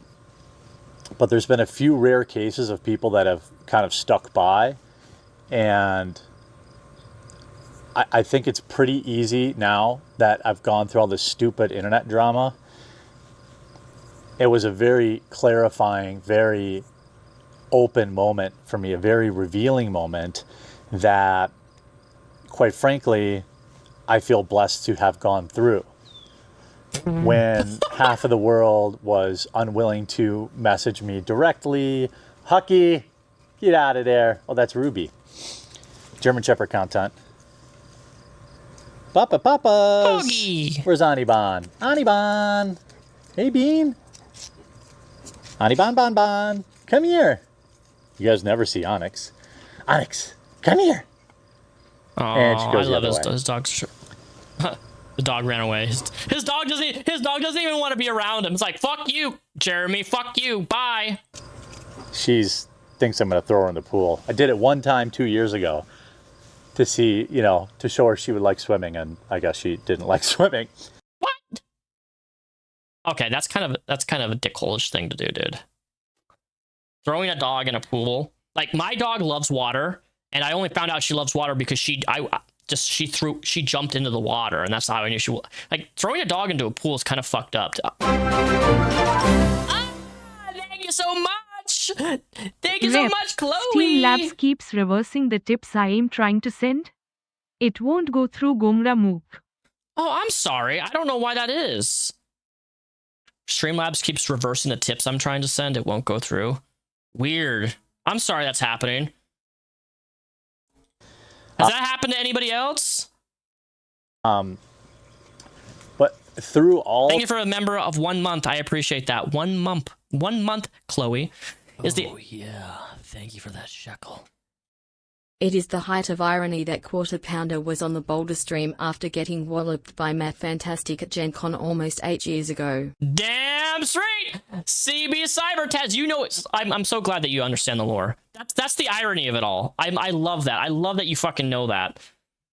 All the nonsense, all these people that called themselves my friends. Some of these people I had been, in my opinion, friends with for over 10 years. Talked to, knew their families. I had to go through 5 steps with Streamlabs. Did you really? I may have to I'm going to be honest. I may have to change Streamlabs to Stream Elements, because apparently you have to create an account in order to donate, and I don't want it to do that. So I will look into it this week for next stream. I may have to switch off donations from Streamlabs just because it is working, but also it can be really weird. Repzion is the GOAT. Thank you so much, Billy Joe, for the 5 months. Repzion is the GOAT. Thank you. Bye. You know, celebrated the birth of their kids. And for the most part, the first chance they could get to make a buck off me in a time when it was popular to do so, that's exactly what they did. And, hey, Baba, Hucky, don't knock that over. But, Ruby. But, I mean, you could just say nothing, too, during times of tumultuous stuff, which is what a few people did. And, but there's been one person, and, you know, Medicare, Internet Aristocrat, Jim, I remember this, it stuck with me never more clearly than the last 6 months. He used to mock the idea of internet friends and how it was stupid. And he's totally right. Jim was right? Wow, I wouldn't expect that Jim was being right. Jim's right about a lot of things. He's totally right. Now, I'm not talking about my viewers, but I'm talking about other content creators who are all snakes. I could do a 2-hour video and lay out just how much of a piece of garbage just about everybody I've worked with is. Everybody you've worked with is a piece of garbage. Everybody? Wow. But I haven't done that, and I won't do that. That's not who I am. Oh, sure. Mr. Quartering, Jeremy Hambley, the most moral, ethical person on the internet. Which is why you've had so many issues with your coffee brand, right? Not disclosing proper food guideline regulations for your coffee, and lying about your coffee and where it's coming from and the products that are into it. Believe me, it's hard sometimes when I see some of the stuff they say or they do or the videos they make. But there's been kind of one person that I really, really thank God that I came across. And it showed me that it isn't impossible to be friends with some of these people. And that is Melanie Mack, a true ride or die friend. Yeah, you mean the girl who gets on camera and says, flag it 100 times, acting like she's fucking like 13 years old. God hates the flaggots. I can't stand her. She is, oh, Melanie Mack. I should honestly make a dedicated X-Files video on Melanie Mack. I think I should do that. There's enough content on Melanie Mack being like a conservative Christian grifter woman. She preaches and reads her off of her Bible all the time. The hypocrisy is so great with her. I think I could make a whole X-Files video out of it. Which is hard to find in real life, and like winning the lottery online. This is someone that refused to pile on at a time when just about everybody else who called themselves my friends were piling in. Doesn't he literally pay her to stick around? Yeah, I believe he... yeah, she gets paid. I believe she makes over 6 figures. Hopefully using Venmo works. My 23rd birthday's tomorrow. Thanks for the best present ever, Rep. Ah, there we go. I guess Venmo works. Thank you so much for the $5, Chloe. I really appreciate that. So Venmo works, I guess. Well, thank you. Happy birthday. How old are you turning? Appreciate the $5. On. But more importantly, she opened $500. $500 a week. Is that? Media? Do you know that that's for sure? Is it really $500 a week? I thought it was way more than that. I thought it was literally like over 100,000. Opened my heart to Christ. She got me to go back to church, and that's been a really, really good thing in my life. And she's also inspired me to, coached me, encouraged me to stop being so fat. No way! I haven't watched this yet. That is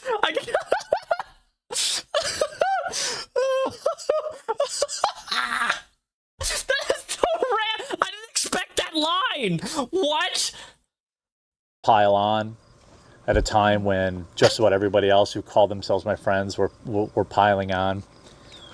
But more importantly, she opened my heart to Christ. She got me to go back to church. And that's been a really, really good thing in my life.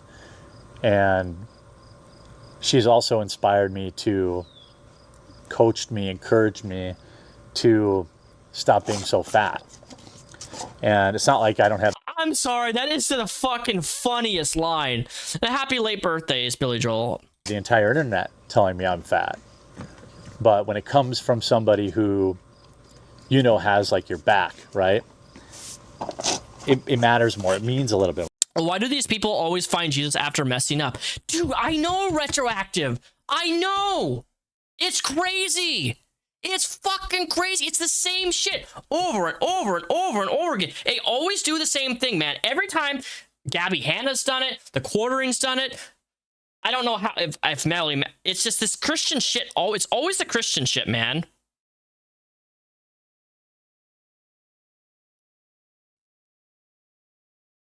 What is this? Sorry, I'm checking my phone. I got a bunch of messages.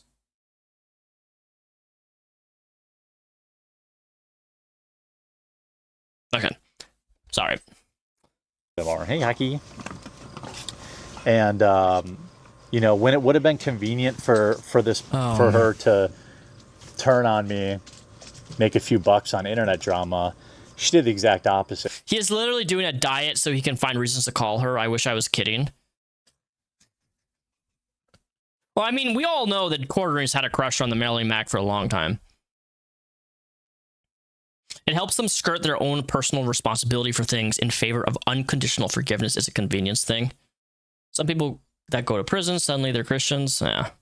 Well, I know Christianity is a constant thing that they try to push in prisons and stuff. She reached out directly, got the full story from me, understood the facts of everything.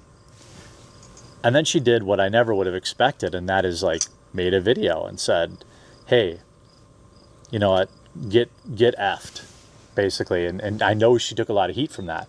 I mean, these psychopaths who are so anti-life ruination have spent the last 6 months trying... Anti-life ruination. What a phrase. I haven't heard that one. Anti-life ruination. ...to ruin my life. Trying to destroy my coffee company, trying to flag down my channels, even though they're against flagging. What the Cheese will find out is that she's his employee.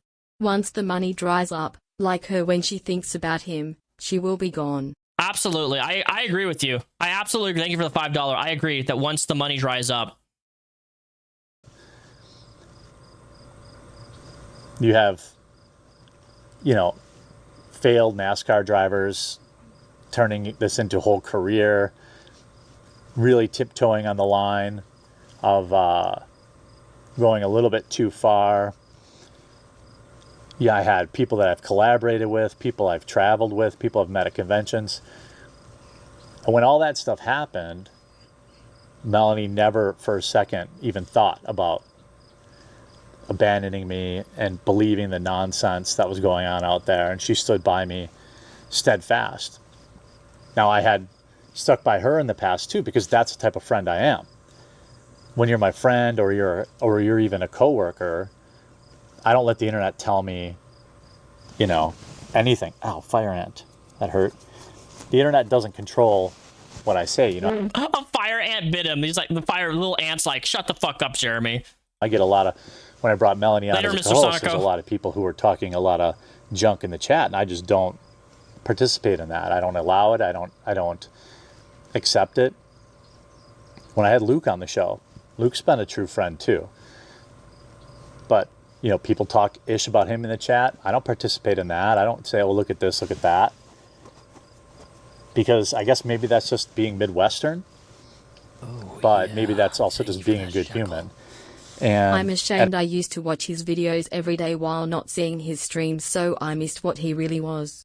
I can't look at him the same way anymore. I mean, fair, dude. I mean, look, reprobate, renegade. I used to watch the quartering back in the day too. There was a point where I watched the quartering. there was that point. This was like years ago, but there was I did used to watch some of his content.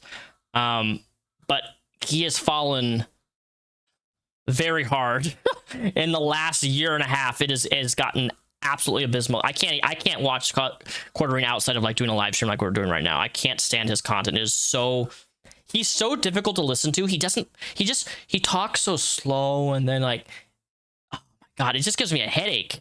Like, just get to the fucking point. Talk about what you want to fucking talk about, dude. Like, God, I feel like a kid with I'm a little downy trying to watch his content. And the other part is he just fucking, all he does, literally, he just reads articles. He just reads an article. He's like, oh, yeah, but this thing happened, and then this happened, and this happened. Wow, that was really crazy. Wow. Like, it's so boring, dude. Like, I don't know.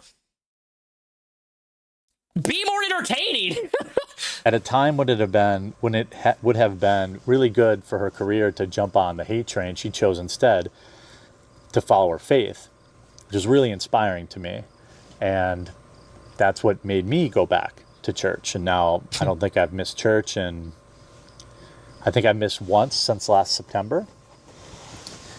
And I try to pray every night, and I try to be godly. I've sponsored 6 kids through my church. Oh my God, not this stupid Oh, look at me. I'm sponsoring kids at my church. Wow, dude. And all because I've been compelled to reignite my relationship with God. And I truly believe it's Baron did through her Hey, influence. should we watch the Baron video? Baron made a video, that right? led to that. And this new keto. Mod, can you ban tube you using? I don't know why they keep spamming the same message over and over again. They're fucking annoying. I don't know if it's a bot or what. Thing that I'm doing, losing weight. She's been right there. She wrote a workout plan for me. That's what a real friend does. She wrote a workout plan for him? How fucking lazy do you have to be that you can't even write a fucking workout plan for yourself? Like, imagine having to have a woman write out a workout plan for you. That is pathetic, dude. That he's like so inept he can't even fucking do that himself. Wow. Does. And it's not like I was looking to be friends with any of these internet people, but I thought people would exercise some common decency, but it turns out they don't. The second they can make a buck on your name or your misfortune or lies being spread about you, that's what they do. And they act self-righteous when they do it. I've seen all their private group chats and, former coworkers of mine's private group chats, taking salaries from me while also bad-mouthing me and starting their own side businesses behind my back with my money. I've just been burned. I don't know how the validity of that, but if so, that is funny. Burned so badly by internet friends that I don't think I'll ever be, open myself up to that ever again. Now, Melanie was the peanut in the turd that was fellow content creators. That's such a gross example to use. But, I've stood by a lot of people that the first chance they got to turn on me, they did. And Media, you don't gotta apologize. Look, I am not a quartering expert. I'm not. So like anything that I'm missing with quartering, you guys are always welcome to cheer in and correct me on stuff. Because like I'm a surface watcher. I know there's a lot of drama surrounding him, and I don't like him. He's insulted me a couple times, or tried to insult me a couple times on Twitter. Bringing up the fact that I sold my underwear back like years and years ago. It's like, I got you. You sold your underwear, you fucking dirty whore slut. And it's like, dude, that's not the fucking attack you think it was. Like, I am very vocal. I sold my underwear for $300. Who wouldn't? And that was really eye-opening. And now I'm focusing on getting healthier, losing weight, growing my coffee company, which will be in Walmart soon, or available at Walmart, at least on their website at first. And then I have to get UPCs printed on the boxes. I've just been focusing on that. And life's been a lot more simple. Life's been a lot more simple. But I owe a lot to her friendship and Melody should get you to stop drinking. That would benefit your life a lot. I'm so happy that she's in the place that she is in her life now and thriving and happy and... Okay, shut the fuck up. I don't care. Bearing, ordering, let's see. He did. Look at this. He did 15 minutes. Yeah, thank you for that shekel. La Royale with cheese is the reason I got into the sector. Out of the Boulder stream only Keem, Jim, James Alsop, and Sedan won. He beclowned himself by being an attention-seeking drunkard now and then. Your apps, Cyber, I agree. Thank you for the $10. I agree. I can't disagree with that. All right. Bearing. Dude, I haven't watched a Bearing video in so long. We collaborated a long time ago with Bearing and me, like years ago. This was not recent. I've always liked Bearing. I also look, I'm gonna be honest, I love Australians, so I'm also always biased with Australians. So this video is the quartering, a bad internet friend. Apparently this video came out 9 hours ago. Jesus. All right, apparently this video is really good. Let's watch it. All these people that called themselves my friends, some of these people I had been, in my opinion, friends with for over 10 years. And for the most part, the first chance they could get to make a buck off me in a time when it was popular to do so, that's exactly what they did. I could do a 2-hour video and lay out just how much of a piece of garbage just about everybody I've worked with is. Okay, I'll bite. He's talking about me in a very passive-aggressive, womanly fashion. So Yes. I already like. Oh, I haven't heard his Aussie fucking accent in so long. Bearing, I love you. the quartering drama continues. Now, I've only made one video about this whole thing. I've largely stayed out. I've kind of lost interest. I couldn't really give a fuck. The guy fucked up and he's getting his licks. Surprise, fucking prize. Now, if you've got no idea what I'm talking about, you should watch this video. I think I did a pretty good job breaking down like the initial drama. Now, since then, the only major thing that's happened from my point of view is he sneakily deleted a podcast I did with him and Count Dankula. He did it to try and kind of reduce the heat he was getting, I suppose. But 7 or 8 years of this podcast, right, just down the drain, just deleted. But he tried to blame me for it for some reason. Like he was saying, oh, thanks, Barry, good friend. We've all... Yeah, so I do remember this. When he was being all the heat, he deleted all the podcast episodes of them that they collaborated on. Obviously been false flagged and this is your fault. Good friend, Bearing. Like a pussy. And that's going to be the theme of this video. The quartering is kind of a massive pussy. He's a passive-aggressive, massive pussy. Now, I'm not going to relitigate the whole thing in this video. Like I said, watch my previous video to get caught up on the whole situation. But Jeremy recently had some words to say about me. So I think a response is appropriate. Let's have a look. Let's go! All these people that called themselves my friends. Some of these people I had been, in my opinion, friends with for over 10 years. Talked to, knew their families, celebrated the birth of their kids. Now, he's talking about me here. There's no doubt about it. Friends for 10 years, knew their family. He knows my wife. He's spoken to my wife. Celebrated the birth of their kid. That's me. And later he goes on to say, oh, just to make a single video, to profit off my downfall. That's fucking me. That's me. He's just too much of a pussy to say it's me. But let's talk about the celebrating of the birth of their kids thing for a sec, Jeremy. Remember this clip? Look, I've been open. Like I'm 42. Like I'm not necessarily out of time, but like, it's something you think about when you get older. And having kids is fucking great, though. It's fucking great. Well, give me one of yours. Thanks for rubbing it in your face. I thought we were friends. You have two. You only need one. My oldest one's autistic, but she's like Rain Man autistic. It's fucking great. Love it. You're going to be rich one day. She's going to invent like an app or something. Like that's the thing is that she's like smart as fuck autistic, and she did something scary the other day. She talks and sings and speaks all the fucking time, like constantly. Yeah. But she doesn't verbally communicate. She'll take your hand and lead you somewhere and everything, right? Yeah. However, we've recently figured out that she understands every single fucking thing that we're saying and knows what we're saying. And it's terrifying. Like we've even had like staff at the speech and language clinic going, she knows what we're talking about. Yeah, and everything. Yeah, she's your smart. daughter was asking about what double penetration was. We don't know where he got that. I mean, you can hear those. Oh my, what? That is such a weird. That is. got that. I mean, you can. Double penetration was. Why would you say that in a middle? That is such a. Dude, that is the. Like, the kid's opening. Count Dankula's opening up about his fucking kid and, like, how talented she is, and that's what he fucking says. What double penetration was. We don't know where he got that. I mean, you can hear those chicks audibly gasp. Where he got that.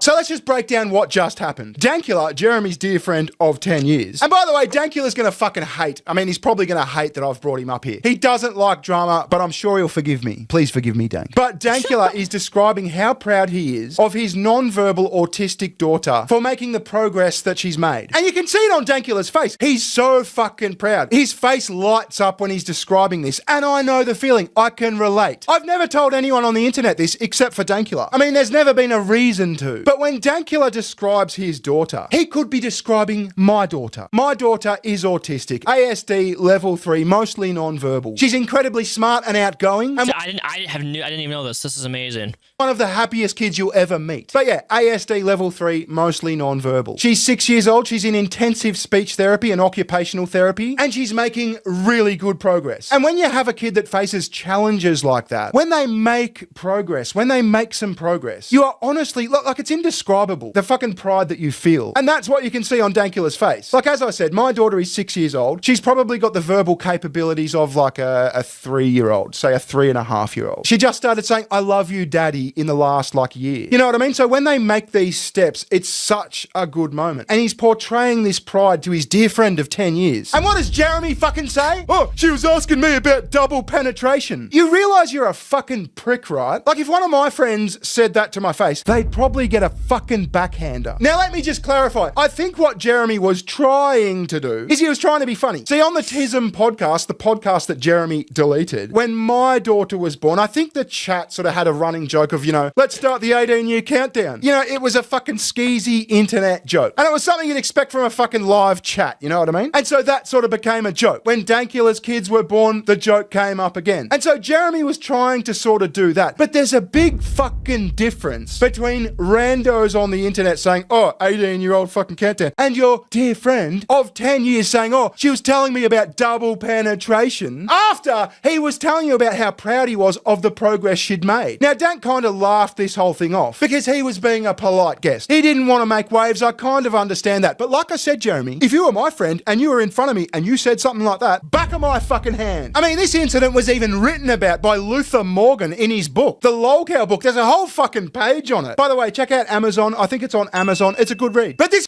What? Lolcows of the Internet, the never-ending tragedy? I may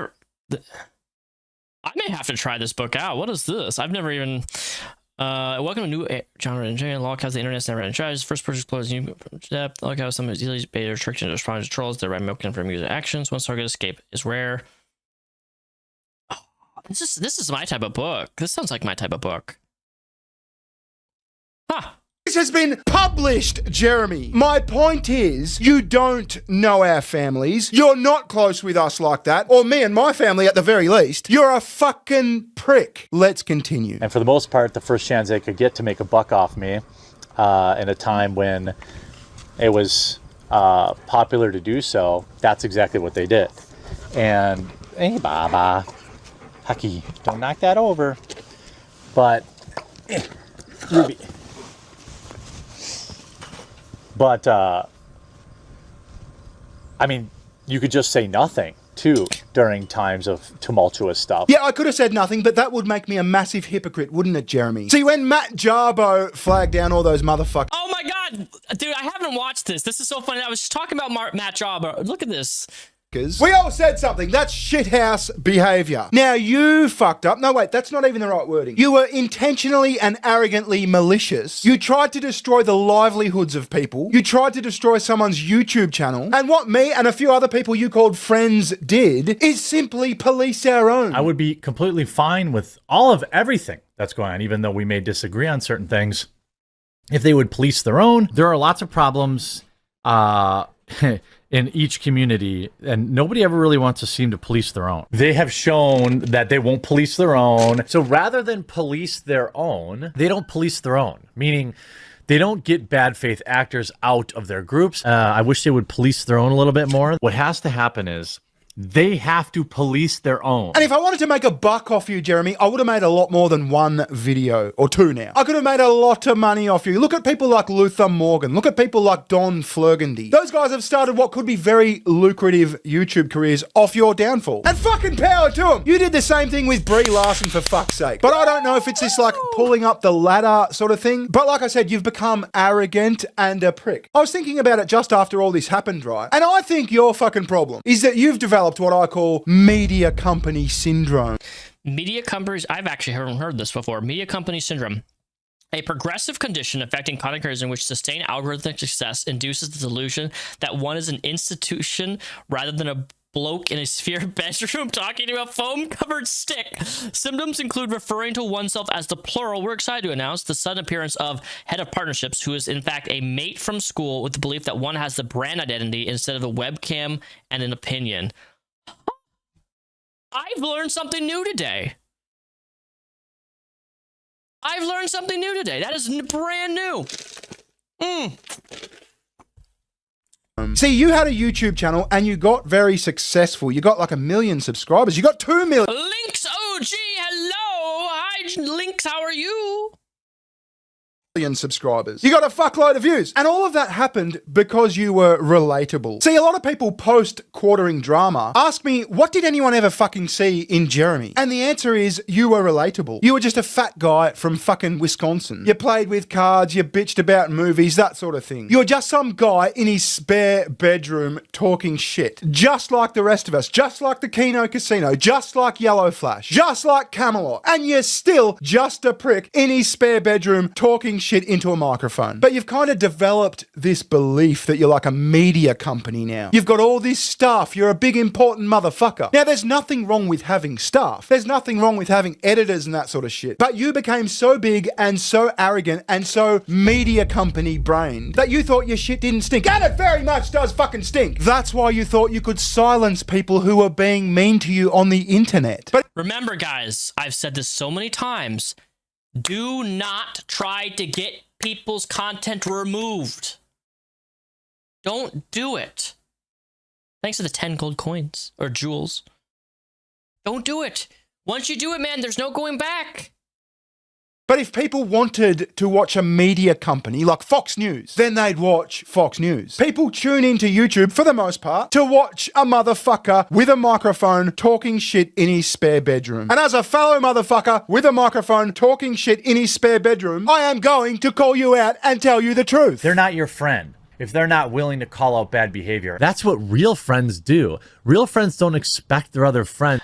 You know, the irony of this is that I'm playing this video and literally 20 minutes ago, I was literally explaining this to you guys in chat. This is so fucking funny. I love this. I love it. I hadn't seen this video. It was only released 9 hours ago. And Baron is literally saying exactly what I was saying 25 minutes ago. Identical. Friends to be in lockstep with them. Real friends interrupt you when you're making a mistake. Join a community of people that want you there. That is correct. And will tell you the truth as they see it. Not act like a spoiled brat. Let's continue. Now, I'm not talking about my viewers, but I'm talking about other content creators who are all snakes. I could do a 2-hour video and lay out just how much of a piece of garbage just about everybody I've worked with is. Oh, please do that. Please do that, Jeremy. That would be so fun. Well, then why don't you fucking do it? Stop being a pussy. For fuck's sake, you've got this mentality that like everyone snaked you. I didn't snake you. I came to you privately. Before I made that initial video, I came to you and I said, what the fuck is going on here? Care to explain? And you lied to me. All you did was fucking lie to me. I even told you I was going to address it. I told you I was going to make a video. And after the fact, I'm some massive asshole. I didn't do anything I didn't tell you I was going to do. Stop being a bitch. If you've got dirt on... I love it. Just stop being a bitch. Just stop it. Stop. people and you want to get revenge, then fucking do it. Reveal all. I don't give a shit. Because I, for the most part, am not a prick. And whatever you release is going to show that. Jeremy, do you hang out with many men? Like, do you have real friends in real life who are men? Because what you're doing right now is very female coded. Like, I haven't thought about this shit for fucking months. And all of a sudden you pop back up having a subtle passive aggressive crack at something that was like a moment months ago. It just seems like very womanly behavior, like someone who probably wouldn't get along with men. Like, I tell my mates the truth all the time. It's what blokes do. It's a thing. A disagreement isn't the end of the world. It doesn't mean I want you to die or something. I don't think you like being told the truth. And I think there's proof. See, Luke started telling you the truth, and all of a sudden, miraculously, mysteriously, Luke's off the fucking show. I respect people's time, and I don't want to bullcrap them. I don't want to lie to you. I don't want to tell you stuff that isn't going to come out to be true just because it makes you feel good. Like, a real friend tells you the truth, right? Whether you like it or not. All right? A real friend tells you the hard stuff that you're not wanting to hear. They're going to tell you, put that soda down. You know, they're going to tell you, like, hey, you got to take care of yourself, right? So I prefer those people in my life.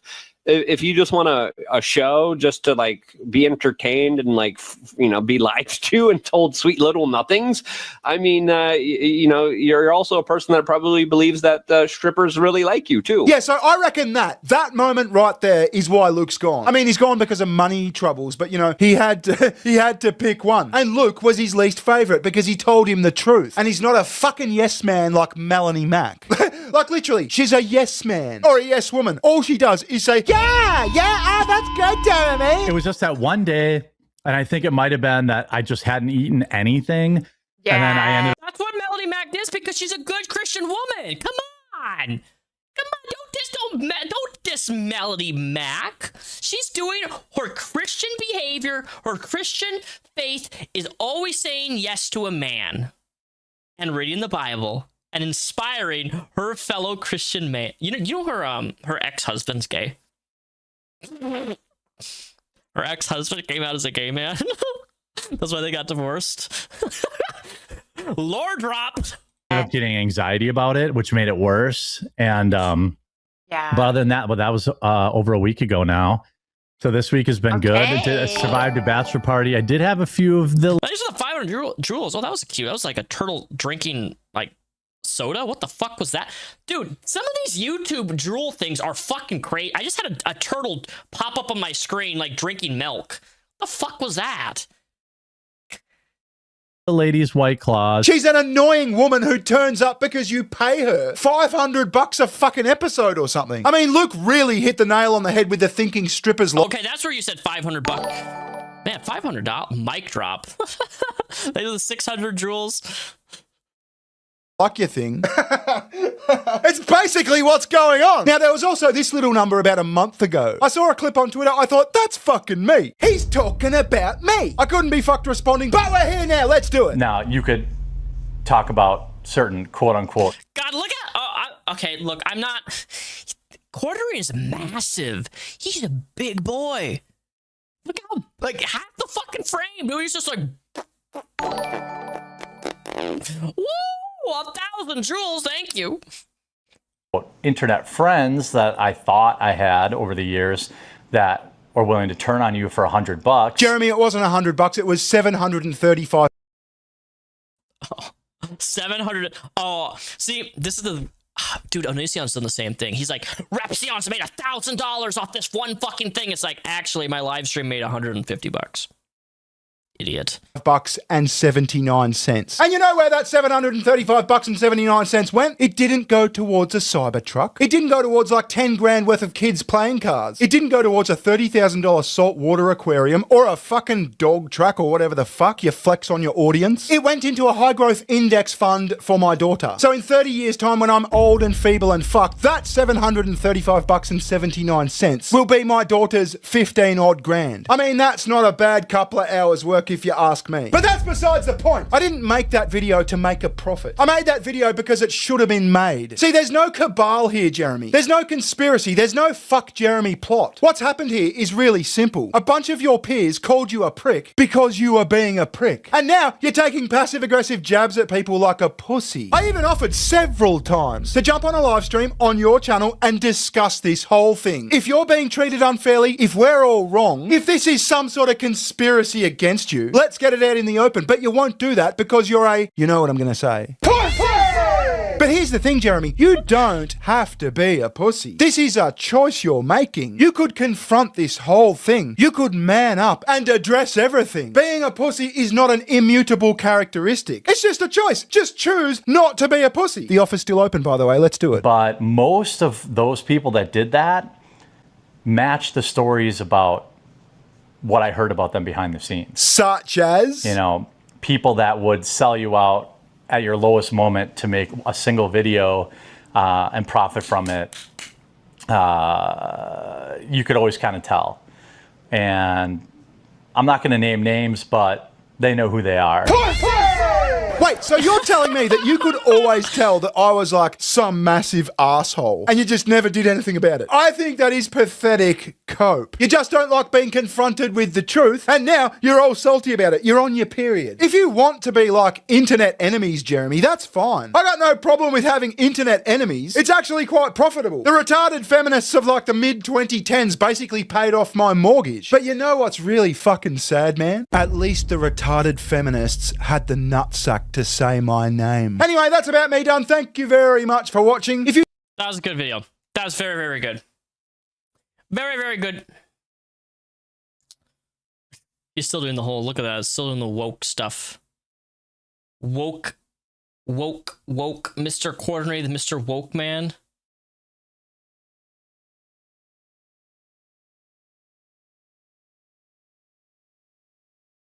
All right, I think that's enough. Is that enough of all right, yeah, let's move on to my next thing. Let's do are you guys familiar with Ding Dong? All right, so Ding Dong and Julian, who are these people? Are you guys familiar with Onesie Play? Game Grumps, the channel Onesie Play. Are you familiar with My Digital Circus, Has Been Hotel, right? So Ding Dong and Ding Dong, the best way I can describe Ding Dong is a unstable, schizophrenic weirdo who live streams for hours and hours and hours and hours and hours and hours on end, and then realizes, hey, this is a live stream and people can like record what I'm saying about these other people, but you shouldn't record my live streams even though I'm posting them on the internet. What is with people like this? Why do we do this? How many times do I have to keep doing this with these people, these crazy people, right?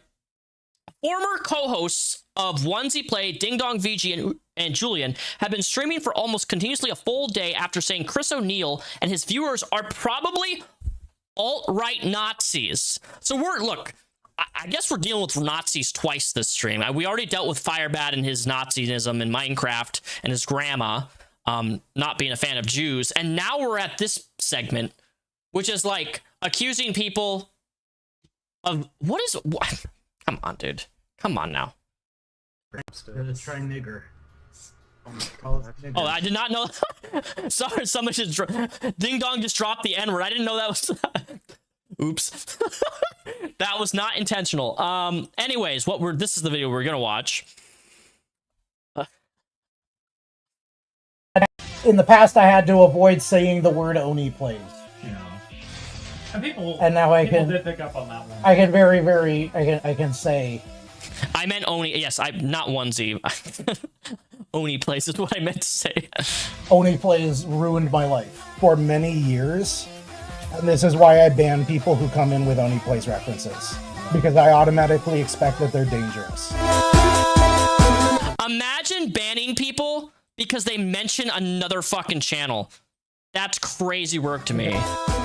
I hope this is not copyrighted. I don't want to. Where is the episode about getting an episode about getting overly offended and wanting? I'm going to repost Ding Dong set on stream with edits if you're curious about the specifics. He, number one, was shitting on smiling friends for racism and needlessly insulting Zach. An episode about getting overly offended and wanting to kill people. It's weird that that's a consistent theme, huh? It's in more than one episode, even. The Hidden Worm Society running the government. That's why that shit is in there.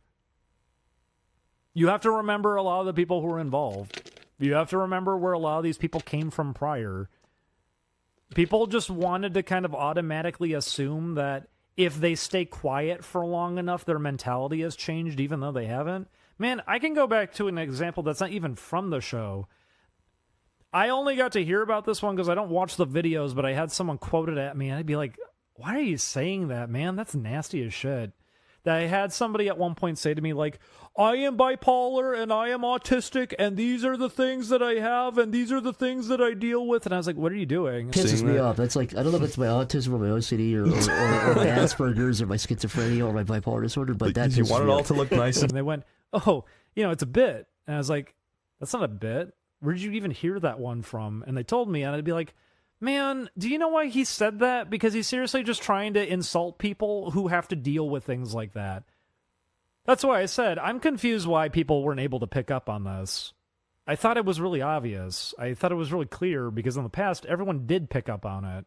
I don't know what changed. Did things just get bad enough in real life that this kind of thing just gets ignored now and people don't even realize that that's where it's coming from? Who cares, brother?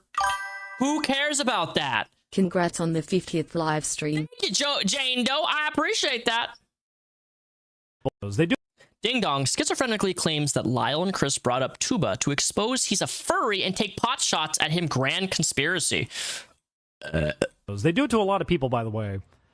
Constantly taking vague shots at people over and over and over again. They did it to us, too. They did it to another situation. And a lot of people found out about it later and figured out, like, oh, that's what that meant. I didn't really get it, but now I get it. Yeah, they've been doing that for a long time. If there's something they say in a video that doesn't make a lot of sense, they're probably referencing an actual person that they're hoping to hurt through one of their videos. That was why they brought up the tuba thing in the one video. That was them trying to take a shot at me. That's just physics. Mm-hmm. Is that a big tuba? What is that? Oh, I'm horny. Let's go into it. Fuck. I'm not horny anymore. Nah. Yeah, because Ding Dong has like a furry kink, I believe, and a furry fart thing that they're into. So, yeah, I mean, I'm sorry if you tell me or anybody that that you're into furries and specifically like furries farting. Yeah, I'm gonna make fun of you. I'm sorry. Like, I don't really care if somebody's a furry or not, but like specific like furry farting. Yeah, I'm sorry. You lost me with there. I'm gonna laugh at you for the rest of eternity. Oh, I'm horny. There you go. Damn it. And they were trying to expose people to the fact that I was a furry. Then a few months later asking me if I'll record with them again. Which maybe was even partially trying to test the waters of, did you see when I called you out in front of everybody and tried to get you hurt? Don't watch the videos. He claims he doesn't watch the videos. He does. That's my favorite thing. I love it when people always say, I don't watch the videos, but then they watch it. Insinuates that for Chris posted the Deathborn playthrough during Trump's inauguration for specific reasons, implying it's a dog whistle. I don't watch the videos or anything, but I sure as shit did see the Dustborn thumbnails and everything. That was not a mistake posting that during Trump's inauguration and everything either. Clearly it was backlogged. Yeah, the SJW thumbnails and everything. Gee, I wonder why this is going up. I mentioned it before, but I could tell they went through one of Julian's private books because they blurred it. Ding Dong claims that while having Chris over, he slept the entire time and searched through their belongings and Julian's diary. Didn't do any work and talk shit about them in the bathroom, implying that he was listening for some... Imagine... Oh my god, dude. Imagine just saying this with, like, no evidence. I mentioned it before, but I could tell they went through one of Julian's private books because they blurted out a thing that was in one of them during one of the videos. No, we pushed ourselves really hard. While they were just laying in our bed the whole time. And sleeping during the daytime and staying up all night. And we would hear them rustling around and doing whatever the fuck in the bedroom. I mentioned it that one of the days when we did play Yeek, they went into the bathroom and turned on the fan and went on their phone and said how it was going to be a video that was going to do really badly, and it seemed like he was really mad. And hoping that we weren't going to hear him, except he doesn't know our house. That fan doesn't cover shit. We heard the whole thing. I mentioned it before, but I could tell they went through one of Julian's private books because they blurted out a thing that was in one. I see what you mean about Firebat being more insane than any person you've covered, because compared to Bad, this shit seems... I know, this is like quartering, and this is really boring. I don't want to say boring, but it's like, this is so much less than anytime we talk about Firebat. It's just a fact. Like, when we're talking about Firebat, we always have the most peak viewers, the chat's most active. Firebat is fascinating to me, and is always more, people are always more interested in that than anything else I have to talk about. And there's nothing wrong with that. That's okay. I mentioned it before. Where's it at? Is there, I think the finale was supposed to be a thing of keeping us stalled out. Where is... Dude, I actually have the wrong thing booked on here. I was supposed to... Let me see if I can find this really quick. I had a different thing booked on this where they were planning... Where is it? I had it saved on here. I had to look through my... I'm looking through Twitter right now. I don't want any corn to pop up. Is this the right one? So you know how we... Dude, I swear to God. Where is it? Going through my bookmarks right now because I'm trying to find a specific thing that I replied to. Oh, this is the clip I wanted to play. This is what I wanted to play. Listen to this. So, Julian of Wanwan Games is tormented by seeing the popularity of Smiling Friends, The Amazing Digital Circus, and Has-Been Hotel, because this is people that he used to work with, who have worked on these television shows. I want you to listen to what he says in this. This is fucking crazy. And this is only a minute out of 15-hour live stream, but listen to this. There's all kinds of things. Seeing a Smiling Friends DVD at the store freaked me out. Seeing everybody draw porn of Digital Circus freaks me out. It makes me feel like I can't participate in the world anymore. First of all, if you seeing corn stops you from a fandom, stops you from liking a fandom, you have bigger issues to fry, in my opinion. Every single fandom, whether it's Smiling Friends, Amazing Digital Circus, which if you haven't seen Amazing Digital Circus, phenomenal show on Netflix. People draw Palmy. She's thick as fuck.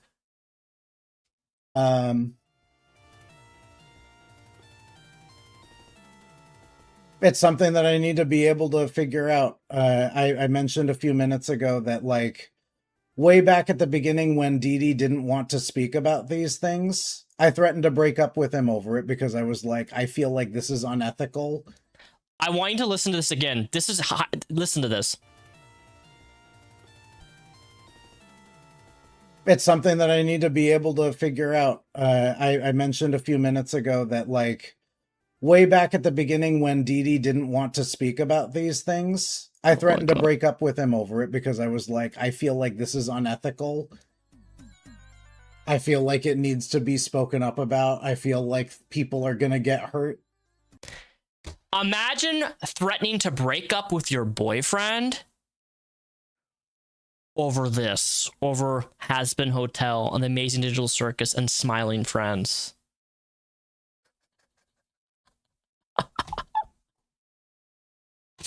Like, what? That is the most schizophrenic thing.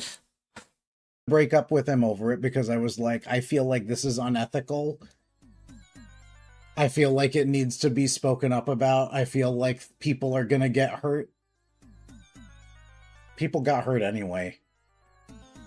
There's a really big problem. It's been tormenting for me for years that things related to Oni Play, Smiling Friends, Digital Circus, etc. Has been like all this stuff. It bothers me a lot. It freaks me out that, like, these things are super popular. That is the most, like, it bothers you that these things are popular. That is such an unhealthy, jealous, toxic trait to have, that you and your friends, coworkers that you used to work with, have now made really successful cartoon shows and whatever, and you've threatened to break over your boyfriend over them being successful. That's insane work. And this is why I have, like, this is why he's a schizo. That's fucking batshit.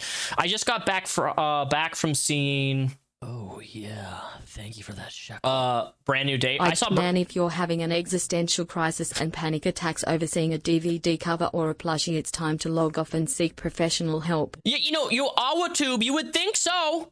You would think, right? Oh my God, my friends have successful TV show and I see a DVD that my friends fucking made that I'm no longer friends with, and I'm now having like a mental health crisis and want to not alive myself and break up with my boyfriend because I saw Palmy on the fucking cover of a fucking Walmart. Like, holy fuck, dude. This person is like the mentally fucking ill maxing is what that is. Schizophrenic. And like the comments, dude. The comments are so... I threatened to break up with Ding Dong because he didn't want to talk about this. People are getting hurt because the Amazing Digital Circus is popular. Holy shit, this is beyond fucking sad. Dee needs help, but Julian is too fucking far gone. Like, they're both unhinged to an extent. Losing faith in the world because Palmy corn is probably the most unintentional funny thing a human has ever said. It's true! I lost faith in the world. A cartoon show has corn of the characters drawn.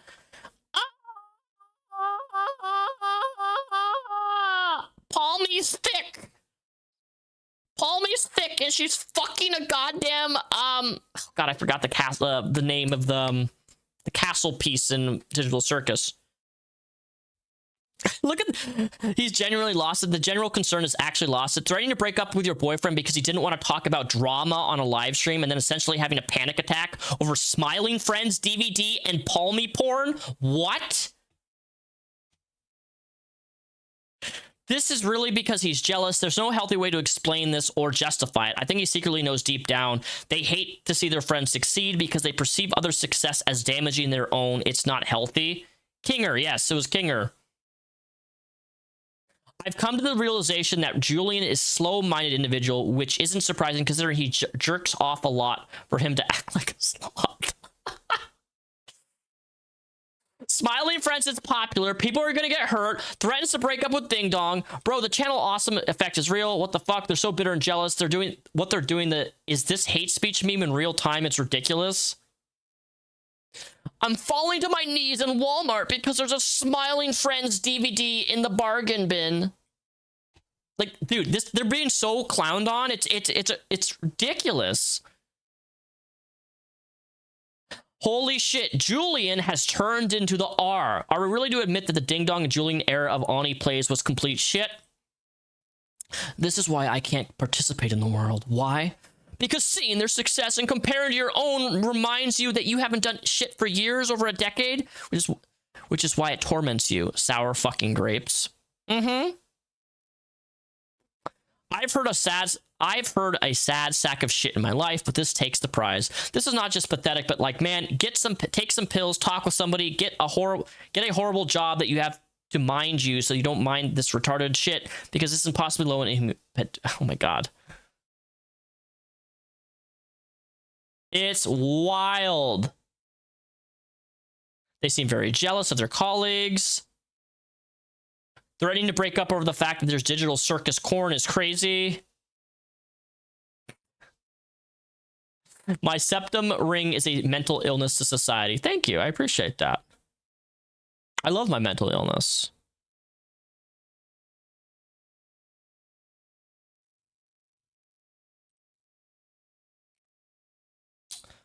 All right. Are you guys ready for something? I got permission to do this too. He gave permission to everybody. Who here likes Star Wars? You guys like Star Wars? I love Star Wars. Okay. I mean, if you guys are a member, you guys see you have clone trooper masks. You have Ahsoka's clone trooper mask. You have the normal clone trooper masks. There's a Commander Rex. There's a Commander Cody emote.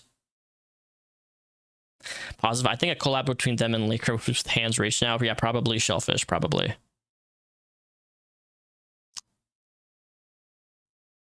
Okay. Somebody, Scum says no. Yes, absolutely. You finally watched The Bad Batch. Oh, you finally watched it? Nice. How did you watch both seasons? Yes, yes. Okay, we got a lot of Star Wars. So we're about to end my show. I have two things that we're going to do. We're going to do a live reaction to something that I love. Okay. This came out the other day, and it is a fan film. And normally I don't do raw live reactions like this. Mind you, I've already seen the video once, and I was crying because it was so good. It's a 20-minute video. We're going to watch it. He gave full permission for people to watch this and react to it, so I'm not stealing content or anything like that. Okay? There is a video that was released a couple days ago that took 7 years to make. And it is a Star Wars fan film. Okay? And we're going to watch it. It is a phenomenal video. I watched it yesterday, and I literally was fucking crying. So I will probably cry when I watch this with you guys, but I want to show you guys this video because it is fucking phenomenal.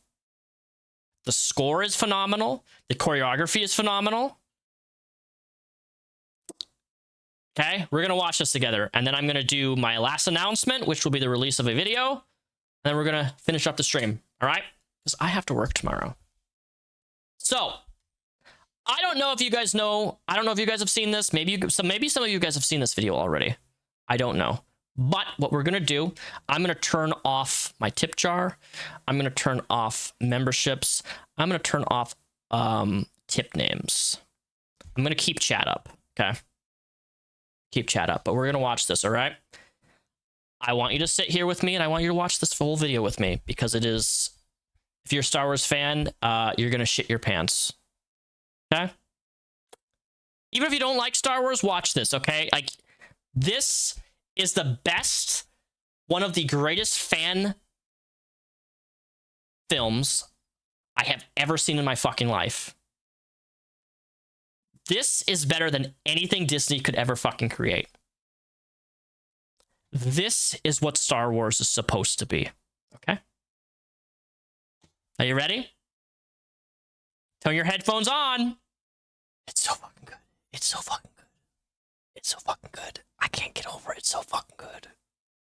Oh my god.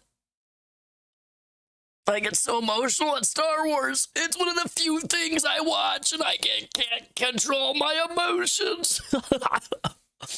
Oh, my nose and eyes. You're finally caught me live, and I'm just about to end. No, Leanne.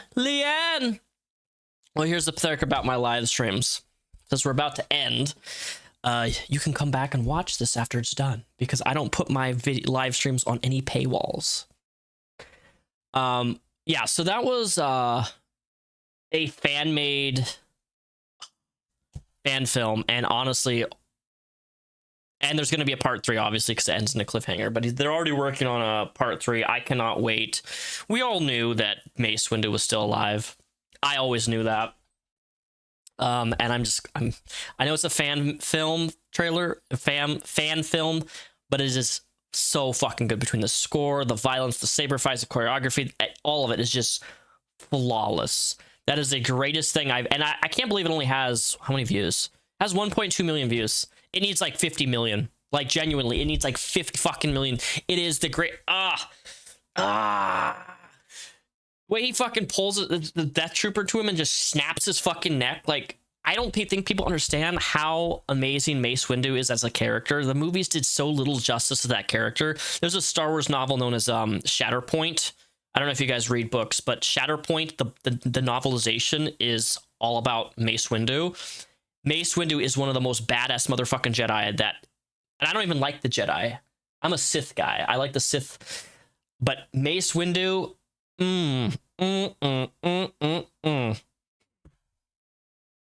it's crazy. It's so fucking good. So if you haven't watched this, if you have not, you should go to this video, go to this channel, Star Wars Theory, and honestly just watch it, comment on it, get it viewed more, because like this needs to be seen by millions of more people.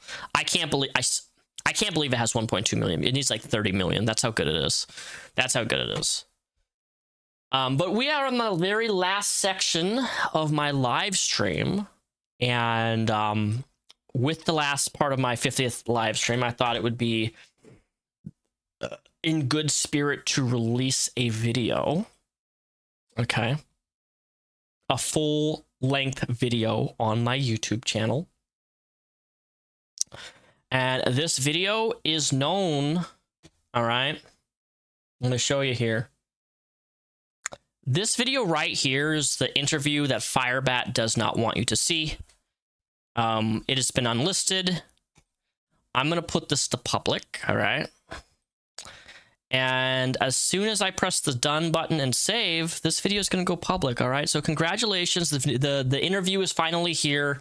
I'm releasing it right now as I end this stream. I want to thank you guys for stopping here for the last 50th episode of my live stream. We're going to do another 50, then we're going to get to 100, all right? Every single week, I stream every single Friday, Thursday or Friday.